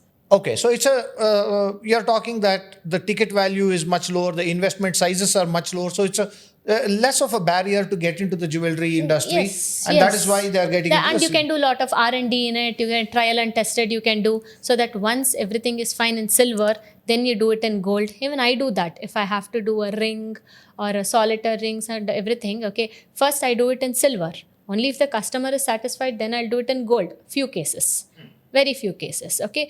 But everything can be done. It is easier now. With silver jewelry, it is easier for the women to come on board. Okay. So today you said there were very, very few or absolutely no women when you started out. What is the change that you see? Say in a traditional gold jewelry, are there more women who are getting into business and becoming jewelers, or is it still very predominantly male? 99% it's only men in the gold jewelry. Okay. Women are coming up these days. Before, jewelry was not a choice or a career for a woman. These days, there are a lot of institutes, okay, which are coming up for teaching women jewelry. Okay. So women are preferring jewelry also as one of the careers. Wow. Okay. So that's a good change. They are trying, they are coming. Okay. They want to check that how does it work, because they understand jewelry. They know how it is. They know like what looks good on me, what doesn't look good on me. They can judge it very easily. Okay. Men should actually tell thanks to women if we are not coming into jewelry. If we come into jewelry, we will overtake you. Okay. So what I understand is that yes, women understand jewelry better. I think a woman can speak to another woman about jewelry. Do you think that is what has worked for you with your clients? With me personally, that has worked because most of my clients are women. Then the husbands join us. Okay. Everything is decided by the women. Okay. Then for the billing, we give it to the husbands. So how much? Because when I understand them and all such things, okay, I can suggest them. Okay. Please go for this. Please go for this. Over a period of years, I'll know what jewelry they have or what they like. When you're conversing with them, they would have told, oh, Megha, it's like some new designs are coming. Please let me know. I want to try. So when I keep conversing with them, okay, I know a lot about them. Okay. Whenever a new design come, I try to, show it to them, or they come to my store, or we'll meet up somewhere and all such things. It is very easier if you're a woman to understand, to get it to the next level. Okay, I see this. And that is added to my advantage actually. Okay, so there's a lesson here for a lot of aspiring women entrepreneurs to choose the line of jewelry, because you're literally getting a direct connect with the customer, which usually most men jewelers cannot. Yeah. And many women, that is the reason they're doing jewelry from house. They're having a GST number and converting one of the rooms or halls into jewelry, and they are doing it. They're starting jewelry in a small scale, I can tell you. With the silver jewelry, they keep all type of silver jewelry, and they started in a small scale. Silver jewelry, that is the reason many of the women are into it. Okay, because it is easy for them to start, do R&D. Not every business is success. Every time it will not give you success. So you're trying something, then getting into it deeper. Only when you know it is your forte, you're continuing it. And it is chance. Silver is given us the chance, or women a chance to start it. Okay, so you are saying that silver taking on the public's imagination and people liking silver jewelry you're looking at it as an opening for women jewelers to come in. Yes. Fantastic. Now, in your personal journey, there has been, you told me that you literally from the ground up learned, started even finding karigars, even finding acharis for the right job, finding trustworthy acharis, and then actually letting them know that, hey, I might be a woman, but I am a business owner here. I have a job to do. I have a job to do. I have my deliverables. Yeah. So getting job from them, that was also a learning. And then what was the next phase? How did this go about? And you said you were not welcome initially, but eventually you got so welcomed that today you're a joint secretary of Bangalore Jewelers Association. And you are the first woman from the inception of Bangalore Jewelers Association. You're the first woman to ever sit on a board, and you're the joint secretary. How did this happen? What is this journey about? It was like a freaky journey that one day there was a women's meet. And as a woman, that day was my daughter was not well and I couldn't attend the event. Next day I told my dad that, Dad, there was a women's meet. I wanted to meet the fellow women people, like that. I wanted to be one on among them, know what is happening and all such things. You mean a women's meet organized by Bangalore Jewelers Association? Yes, there was a women's meet organized by Bangalore Jewelry Association. Okay. So Bangalore Jewelers Association, it's called as JAB. Okay. It started in 1938. Okay. Okay, and there were 13 to 14 jewelers then who got together before independence, who saw vision. They had a vision that jewelry as a career, jewelry as a field, they wanted to make a common platform where everyone come, the jewelers come, meet, discuss what is going on. Okay. Then it is 87 years the Jewelry Association started, and ours is one of the oldest association. Started from 14 members. Now it is more than 2,000 members, 2,000 jewelers. So only jewelers with an established jewelry business can become members. Yes. So today you say there are 2,000 members? There are 2,000 members. Even then there are more than 10 to 15,000 jewelers in Bangalore, but there are 2,000 to 2,500 members in Jewelry Association Bangalore. Okay. So we all here meet up sometime. Okay, it's a common platform where we can discuss our ongoing activities, like what are the new things which are coming, making jewelry as a hallmark. Before there was no hallmark, and government wanted some standard to be set up, so they bought hallmark, they bought HUID. Okay, So, we didn't get to discuss this at the cost of sidetracking a little bit. oh yes, sorry. Explain hallmark and HUID. Before they never had any standard for gold. Okay. Later on, when we thought there should be some standard for gold, BIS hallmarking or HUID came in picture, where we tell that, this particular of gold has this much, this particular ornament has this much purity of gold and other material. And that is like certificate we give you that we are doing genuine products. So our association makes sure that whatever steps to be followed has to be there. Then there are so many things attached to it. We act as a mediator between the government and all the jewelers. We act as a mediator between one jeweler and other jeweler. Okay. It's a common point where you have lot of discussions happening, then problems, solutions are happening.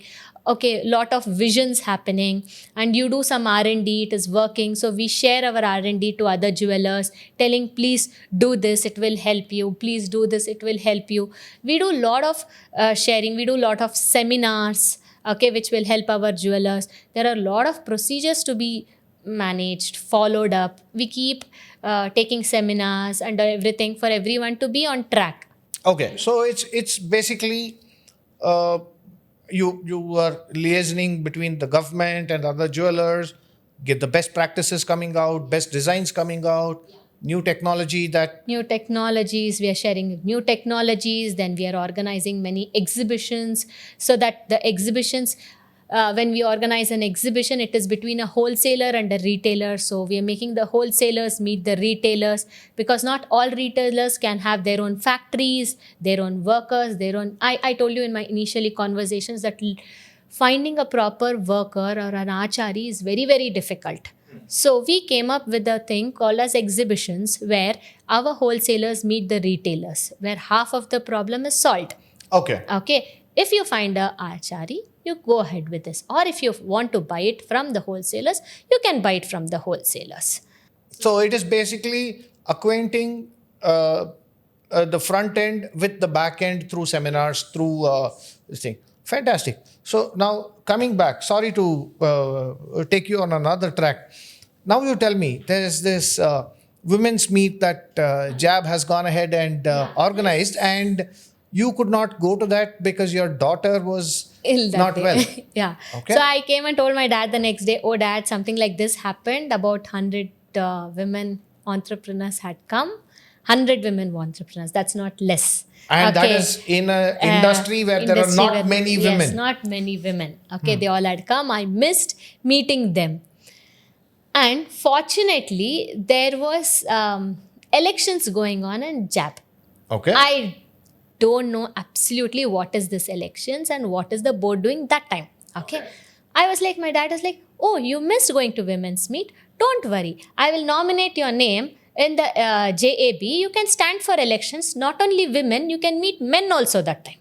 Wait, your dad, was he planning this as a joke or did he? He was very serious, but I was not serious about it. Okay. Next day, he bought the nomination form. He filled it. He went to the fellow jewelers to take whoever is, two of them has to sign, who knows us from, quite some time. Somebody has to propose and second. Propose and second, absolutely. Okay. So one proposed, one seconded, and he went and submitted. Okay. And I was like, Dad, seriously, are you doing it? I'm like, yeah, ma, you wanted to meet entrepreneurs. Here, there is no difference between women and men. Okay. You meet entrepreneurs. Okay. Which will help you and the business. Okay. I'm like, okay. I didn't know really what to do about it. And he submitted the form. Fantastic. After that, I met couple of board members. I met couple of fellow jewelers and all such things. They explained me what actually the association does. I was like bonkers about it, and I was like, oh God, I don't know what to do and all such things. I'm like, can I do all these things? And at that last moment, I withdrew my nomination. So your dad nominated you. Yes. And you were so scared after meeting. I really don't know whether I can add value to the association. I just didn't want to go there as a time pass, or that I was just thinking, if I have to be in association or if I have to be with everyone, I should add some value. I have to give back to the society. Only then I can go there. Okay. So I just took my name back. Okay. And elections day came, and there were 4 of the men. There were 8 to 9 of them who stood for the election, and 4 men got selected. The entire board is only full of men. Okay. There is a conversation started, and one person raised his hand. I heard he was our past president. Okay. And he raised his hand and had told, I was like, I heard one female wants to join the board. Can I know who is she? And I was there, so I stood up. Then he's like, can you come ahead? I'm like, okay. He's like, what made you think? I was like, I wanted to be with you all. I wanted to know how does it happen? What can I give? And everything. He's like, there is something called a co-op, and a group of men, everyone walked up and told, she is going to be the co-op member. What is the co-op member? Without elections, I can be in the board for 1 year. Okay. Okay. You can be in the board for 1 year. You know activities, whatever we are doing. You know everything, whatever we are doing. So basically, you're shadowing the board. Yes. Okay. And I'm learning like an intern. Okay. Okay. And I was like selected, and everyone was like, okay, you're in. And it was a dream for me, which was coming true. It was a nightmare just a few minutes ago. Few minutes ago, I was like, shit, did I do anything wrong? That filling the form and all such things. No, it's like, no, we want you. That's it. Okay. They were very welcoming. They were like, we believe in you. Just come. So, a past president, after you have taken back your nomination, comes and says, why did you withdraw? Why did you withdraw? If you want to be there, you have to be there. Come as a co-opt. Okay, come as an intern. Just see our activities for 1 year. And which year was this? And prove yourself in 1 year. So that was it came with a condition.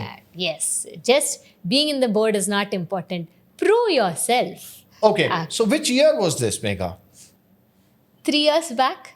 So 2022. Yeah. So 2022. You got on as a co-op. I got into the board as a co-op, and there was IIJS meet. Okay, this is an international exhibition. It was held in Bangalore. Okay. And first board meeting was there. I still remember that moment. Okay, the board members were like, "Welcome to the prestigious board, JAB. It is not easy for you to come inside this board.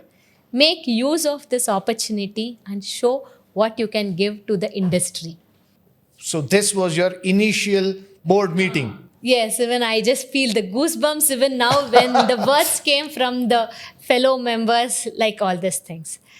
I took some days, but they were welcoming. But at the same time, even I'm the first woman on board. Wait, you're the first woman on the board? I'm first woman on the board for the last 87 years. So for the past 87 years, there's been no woman on the board? There's been no women on the board. Well, now I feel a little bit of pride. You are the first woman guest I have had on Conversations in Bangalore as well. The first woman on the JAB is the first woman guest I have. So I guess I can claim some credit here as well. Fantastic. So in 87 years, you're the first woman. I was the first woman on the board. So it gave me a lot of limelight also, where, everyone introduced me as the first woman on board. But again, it was coming with the condition that I have to prove myself. Absolutely. Because it comes with a lot of responsibility. The first time a woman gets chosen, if you don't stand up to it, it probably will be detrimental to women down the line. Yeah, and I had to keep a stage on. I had to keep it up. I cannot give it. So I took it as a challenge, understood how the board works. Then I started to give my deliverables. Okay. Then few months later, I actually organized one video of the traditional jewelry in Melkote. Okay. Very traditional town. Very traditional temple town, where I thought we will take out a shoot for us showing the traditional meets nowadays requirements. Okay. And doing that video was not easy. Okay. I can imagine. With another fellow jeweler and his wife, all three of us, we planned, we did. Almost 70 to 80 artisans had come over there. Means the artist had come over there, and we had to carry so much of jewelry, and we had to plan the sketch, plan the story, plan how the story is going to fall, and all such things, which was not easy. And after that, yes, my confidence went to next level. So that we can do it. And I belong there. By then, I never had a difference between a women and a men and all such things. I was one among them from then. Okay. So it took for you to deliver something, and I'm sure you would have put your heart and soul into it. Yes, because the story was like, it's like a small girl going into the temple with her parents and grandparents, looking at the Bharatanatyam dancers who are dancing there in front of God.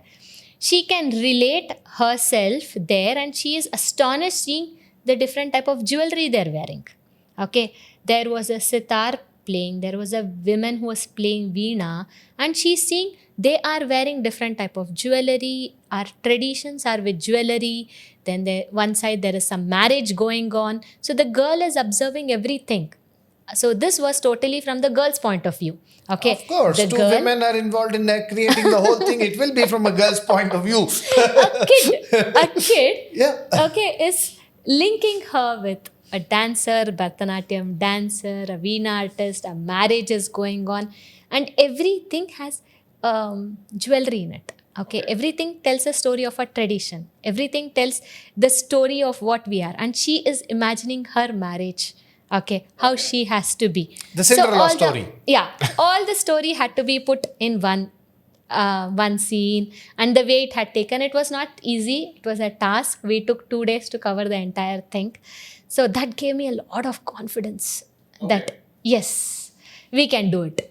And then what happened? You finished your co-op period. Was that for a year? Yeah, co-op period was finished. It was for a year, and with the work I delivered. Okay, so from the board and others also encouraged me to stand for the elections. So this is there election every year or Election is for every year, but it's a period for 3 years. So okay, once you're opted, once you're elected, you stay there for 3 years. Okay. So for different positions, there will be elections different years. Yeah. For office bearers is generally 1 year. Okay. But for a director, it's for 3 years. Okay. So once a director comes in, okay, and the directors elect the office bearers. Okay. Looking at their work, looking at their enthusiastic, or looking at the hard work, everything. Okay. Everything. And what value they bring to the office? What value they bring back to the office? Yeah.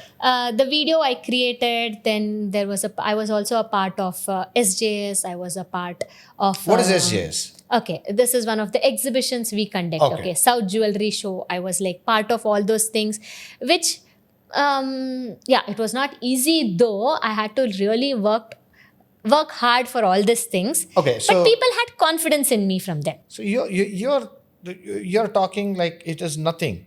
But what is the scale of SJS?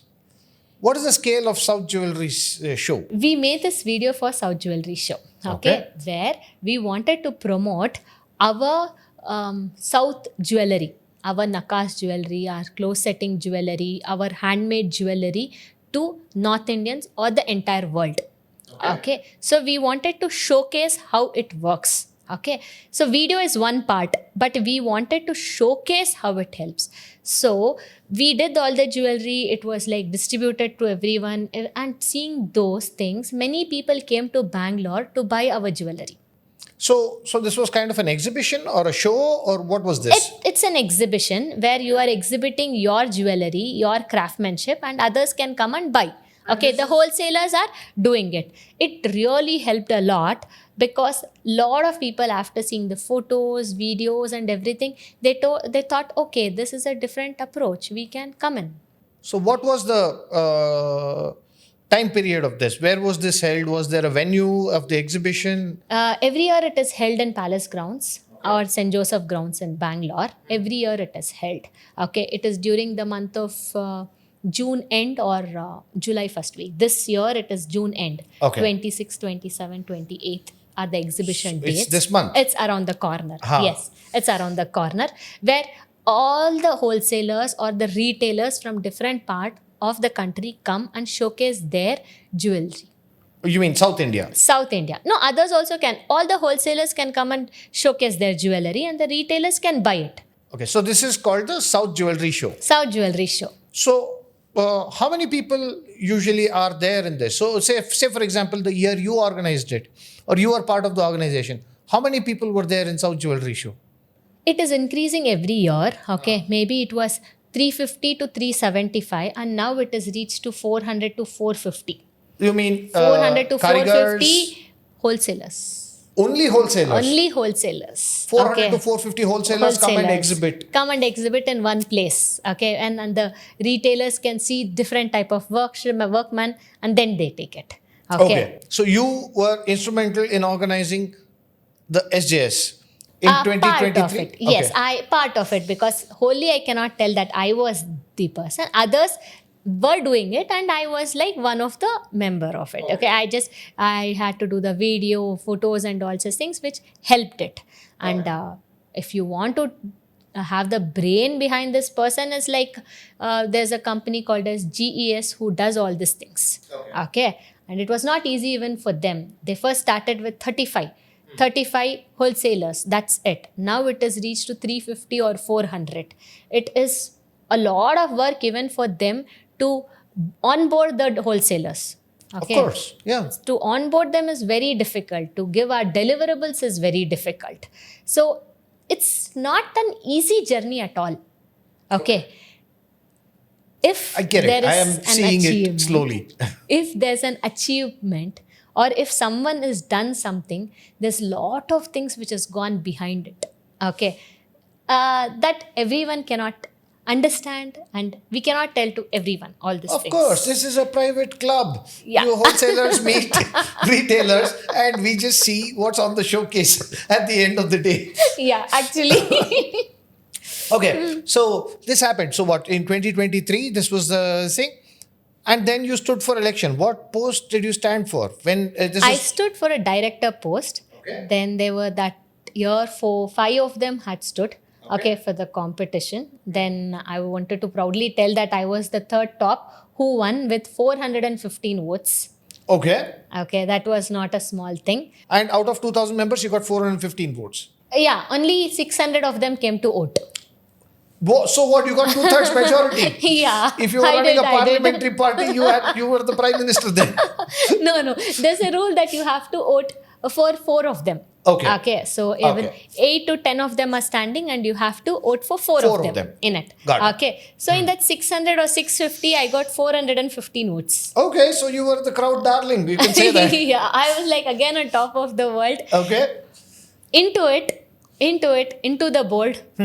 And luckily it is like I never thought I would get into the office bearer post. Okay. Looking at the dedication, looking at the hard work I am going to really dedicate myself. Few of them, they wanted me there.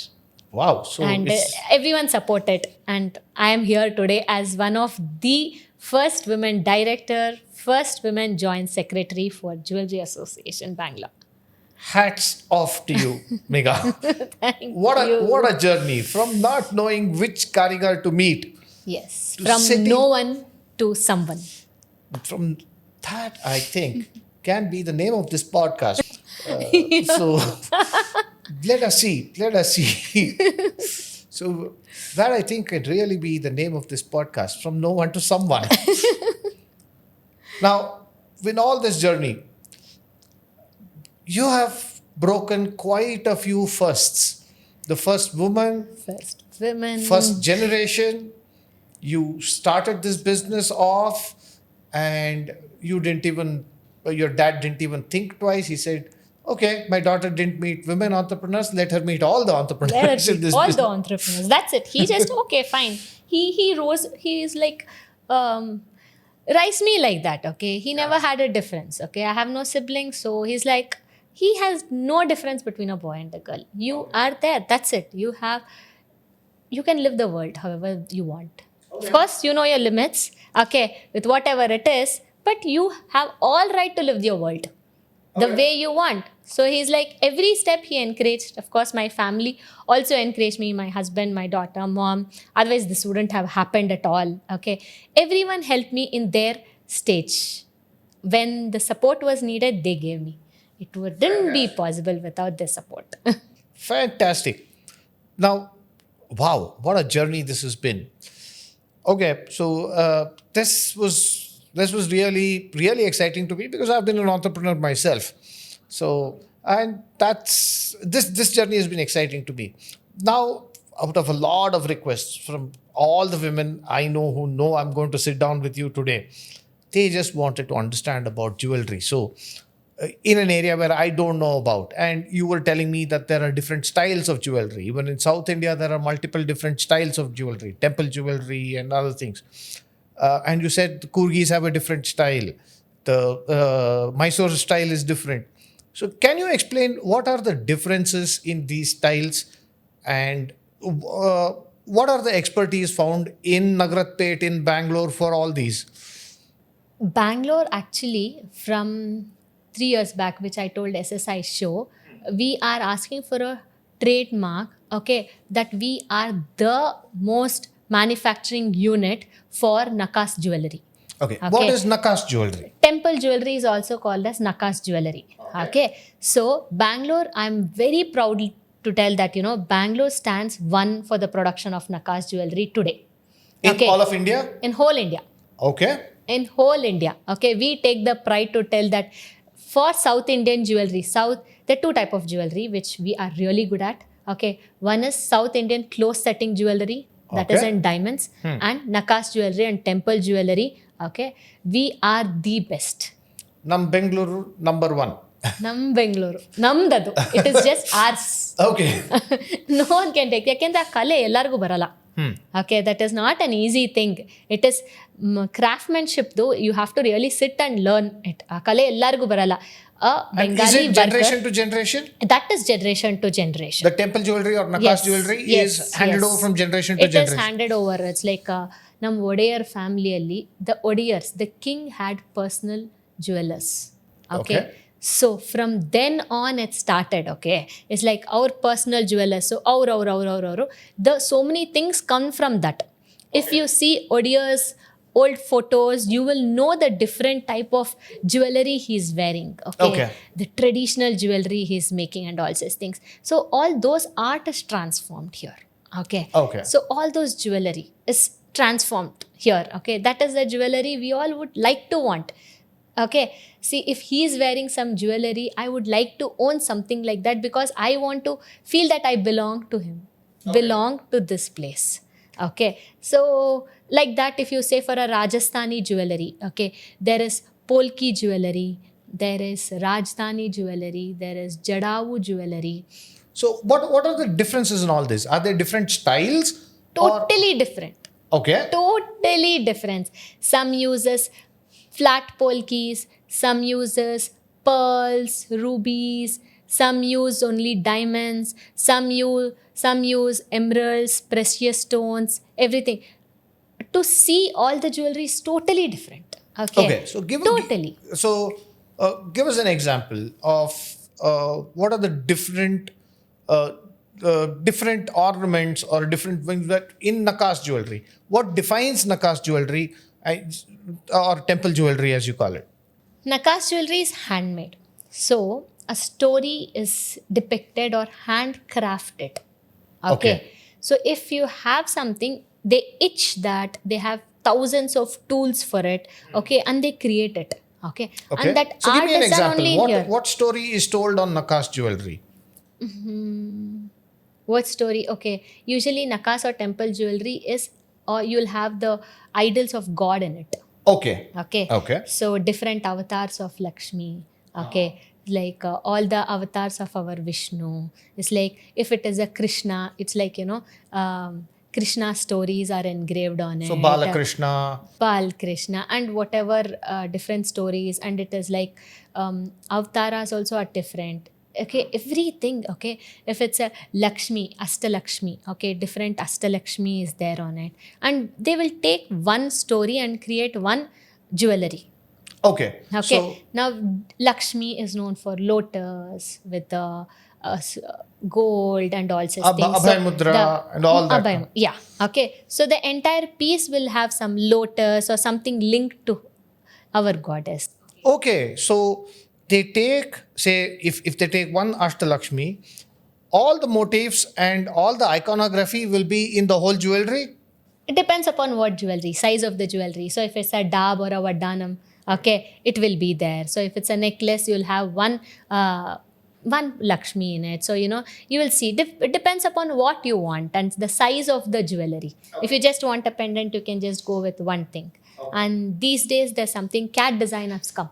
So in that CAD design, it is just amazing. In that, you'll get everything. It is like deep, intricate work is there. Okay, so though this is handmade, it is designed on CAD right now?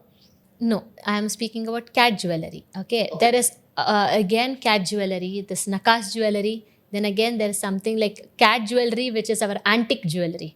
Okay. So antique jewelry also has all these things. Okay, which has stories, which relates to us. Okay, some of my customers, they'll tell, this is my saree or this is my life thing, so I want something depicted over there. Okay. The saris has a lot of lotus, the saris have deers, elephants, or the sari it has has to- something, and that has to be come on my jewelry. Okay. Somewhere they want to link it. So I really want a Ganberunda pendant. So my blouse has a Ganberunda, even my, Okay. jewelry wants it. Okay, so this is it where women go matching to the extremes. Yeah, extremes. Okay. You have to be careful. So Wow. when you go there to the North Indian, where they use polki diamonds, they use uncut diamonds. So those type of jewelry is different. So they use uncut diamond in They jewelry? use uncut diamond in jewelry. That is called as Victorian jewelry. There is polki jewelry. You have 20-30 different type of jewelries. Wow. Okay, then there's lot. So this is a whole field that people can It is really endless. dive into. It is endless. It is Okay. endless. Okay. Every state you go, you'll have their own type of jewelry. Okay. It is endless. Wow. Wow. So I mean, just diving into this field, which I don't know anything about, I'm pretty sure there is a lot more to learn.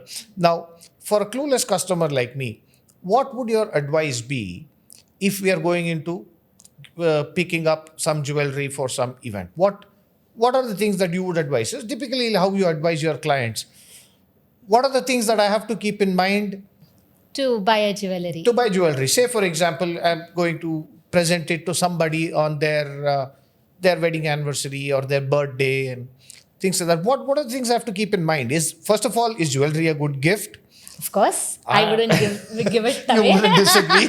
So I wouldn't disagree with it, correct? Okay. There are two things, okay? Budget, definitely we have to keep it in mind if you are gifting or if you are buying. So based on that, we can just suggest what are the different things you can give. You can gift rings, you can gift earrings, pendants, necklaces, small necklaces.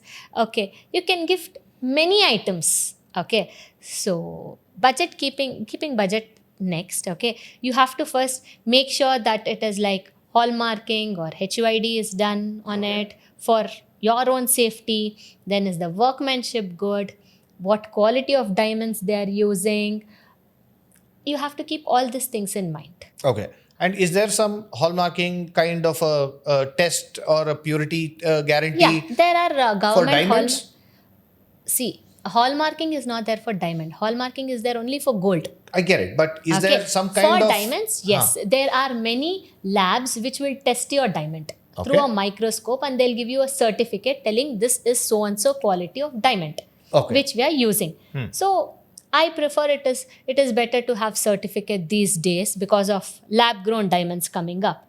There's something called as lab grown diamonds have come yes. from 2 years. So whether you are delivering your customer a natural diamond or a lab grown diamond, you should know and the customer should know. Correct. So it's always better to have certificate done and give it to them so that the confidence remains. No one from future, they can tell that, oh, I'm being cheated. So it's like what happens, and I'm not like pointing out on anyone, okay, if something happens for the jewelry, okay, they go give it to someone to repair, and that time it would have fallen or replaced or something might have happened, okay, and that blame can come on us. Okay. So for the betterment of us and them, it's always better to give a certificate of gold, certificate of gold is that hallmarking, and certificate of diamonds or whatever we are using. It is better. It is So easy. there are different labs which are They're different registered labs. under Yeah. Government Under- of yes, India or yes, some yes. body? Yeah, Government of India is like they have to be certified diamond graders. Okay. There are so many certified. There is GIA, there is STI. There are many institutes which IIG. Okay, there's so many institute, IIJ, and all such things. There are many institute who does all these things. They take training classes and they teach people. Okay, many people are taking this as a career. Okay. Okay. So they go to the So training. certifying diamonds is a diamond. career? Yeah, Wow. very big career. Okay. Okay. Because they learn even designing there, they learn CAD over there, they learn certification over there. They're the appraisers of the diamond, gold, and everything. They're taking it as careers. Okay. They have their own labs and all such things. Okay. Where they can really add value to it. Okay. Many people want their own thing. Okay. They don't like to work under someone else. So they're taking it as career. They're seeing it as a career. Wow. All right. All right. So so being a jeweler, there are multiple areas. Multiple. And officially, I am an appraiser myself. Okay. And I have done diamond grading course. So it is very important to know what I am using. So I am an appraiser from myself. I have done my diploma in GIA for diamond grading as well. Okay. And how Which- important do you think, how did that help you in your career? How important was that? There was no guru for me to teach. Okay. So GIA helped me as a guru to learn, to teach, to understand the quality of gold, diamond, everything, how things have to be learned. From then I started actually. Okay. We took, otherwise we used to believe whatever other people used to tell. Only when after one goldsmith ditched us, okay, we learnt hard way. Okay, if we have to learn, okay, we were not, me or my dad, we were not, we didn't hold diploma initially, first few months. So we don't know that they're putting our own diamonds to us or not. But when we got cheated once, we realized that we have to be a diamond grader. We have to do our diploma in it. Only then you can understand. So I did my proper coaching as a diamond grader, appraiser. Then I got into this field. Wow. So it really didn't come easy to you at all. No ways. So you literally went back to school. I went back to school. I did went back to school.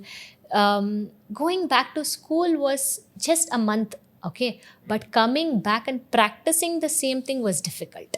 Okay. So I had months baby and I had to do my practicing. So for practicing, I went to one of the fellow jeweler who was really welcoming me, Iska Diamonds, Rahul. So he's like, you can come and learn how much ever you want. You can come and sort diamonds here.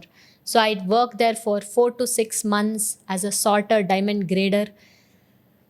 Okay. Then it was holding a 1 cent diamond is just as very tiny. So it was not easy for me to hold diamonds, check diamonds in a loop, and just check what is the quality, Okay, wait. clarity. What is check diamonds in a loop? As in you keep looking at them through Yeah, lenses? you have a 10x lens, okay, with the frongs. You have to just, or teasers, you have to hold it in one hand and check your diamond.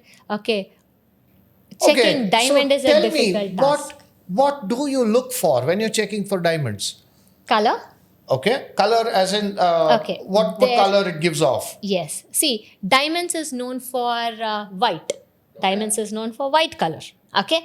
So that time, colors start only from D, E, F, G. Okay. From alphabet A, B, C doesn't have a color. From D onwards to Z, there is color. Okay, what Okay. what is I can that? grade. Okay. The best is mentioned as D. Okay, Next is mentioned as EF. Okay. Two grades. Okay, one color has two grades like that. We mention. So especially South India, especially Bangalore, needs only EF quality of diamonds. so If D it's an is hard yellow, to get. D you get only in bigger diamonds. Okay. D you get it in smaller diamonds also, but we don't distinguish between D, E, F. So D, E, F is in one category, EF. Okay, it is easier for a layman to understand also. It is easier for us to sell also. Like the best quality is in DEF category, Okay. which is told as EF category. So if somebody tells that I'm giving you an EF category diamond and it's certified, I'm assured that it's one of the best of the qualities. One of the best of the quality. Okay. But you have 4 C's to look at it. Okay. First is the color. That Okay, is so one the 4 C. C's. 4 C's. First is color. Color. So that is the EF. Yes, EF. Clarity. Okay. That doesn't have any inclusions or what. Okay, so you mean the whole crystal structure Yes, does not it have should any inclusions. Okay. See, as we know, diamond is a natural stone. Okay. It is grown. So there's lot of zinc, iron, and other materials inside it. Okay. There's something called as dosha, what we all believe. Okay. As traditionally, People tell that, oh, dosha ildirad hakkobeku. We should wear diamonds which doesn't have any dosha. That is inclusion. That is what you're saying. Okay. So some people will time diamonds agbarala. Oh, diamonds doesn't suit me. Okay. That is all myth. Okay. You should wear diamonds which is clear. Okay. That time it will suit you. Okay. So that is the Okay. second C. That is the second C. Then cut, clarity, clarity. So again, you have to see the cut. Okay. How it is. So there'll be different type of cuttings. There are 57 different type of facets for it.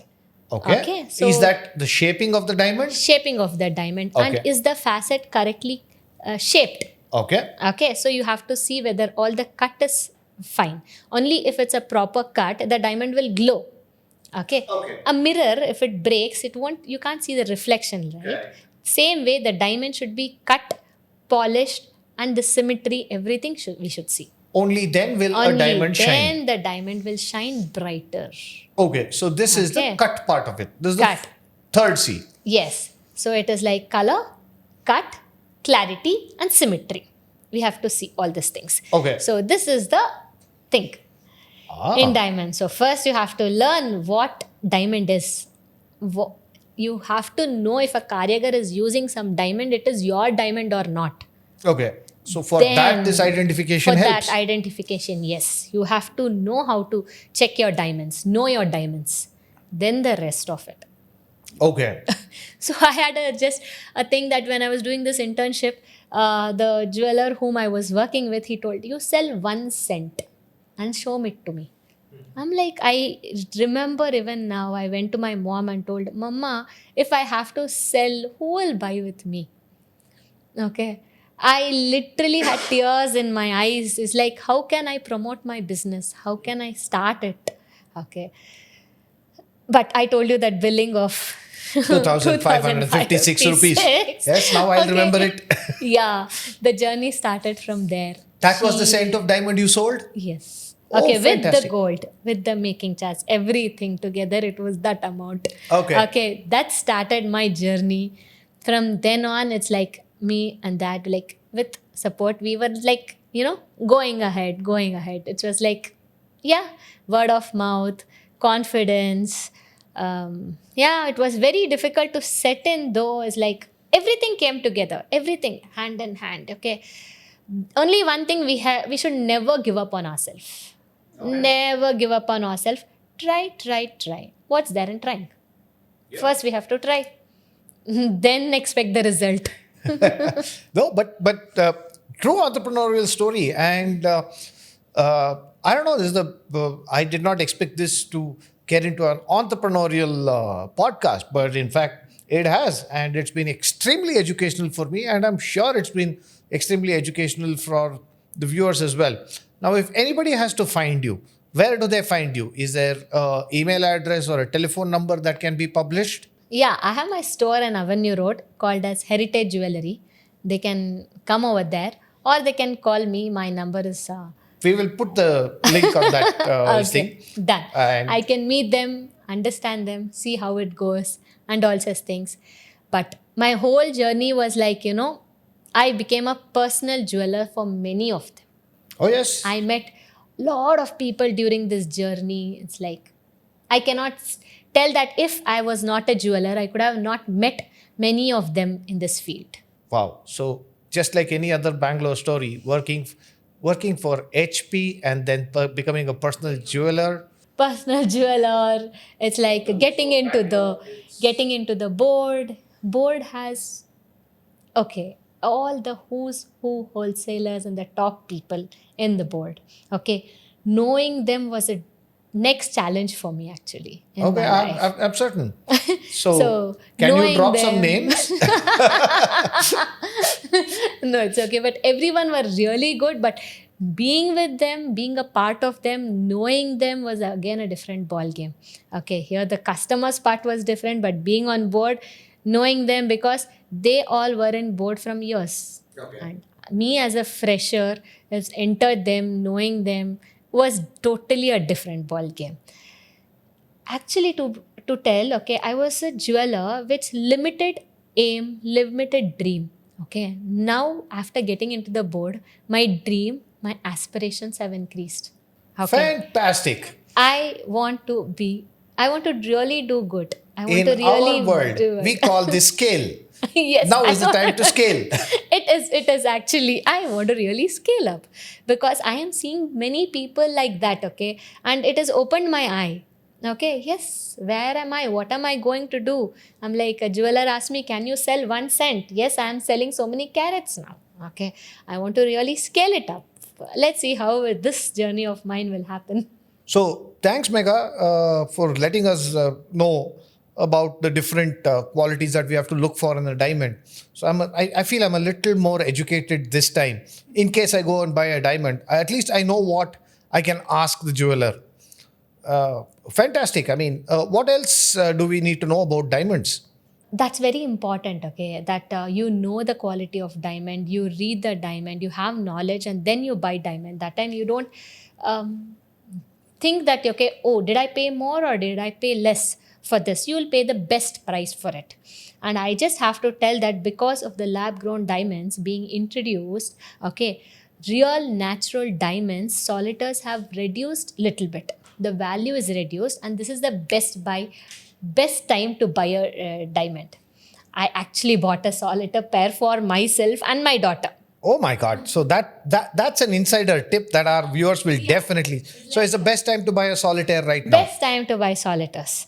And then with solitaires, it's not like you take and get an ornament done now only. You can take it and save it for yourself also. Okay, maybe after some years, I can get it studded for my daughter.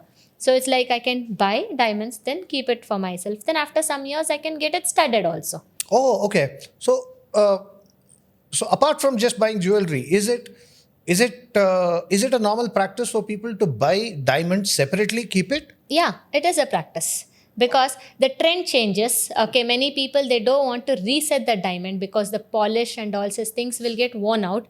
So they buy and keep it aside, and whenever they want, they will mold it. So it is a practice. The practice is there from ages. Okay. Okay. Thank you. Thank you, Shashank.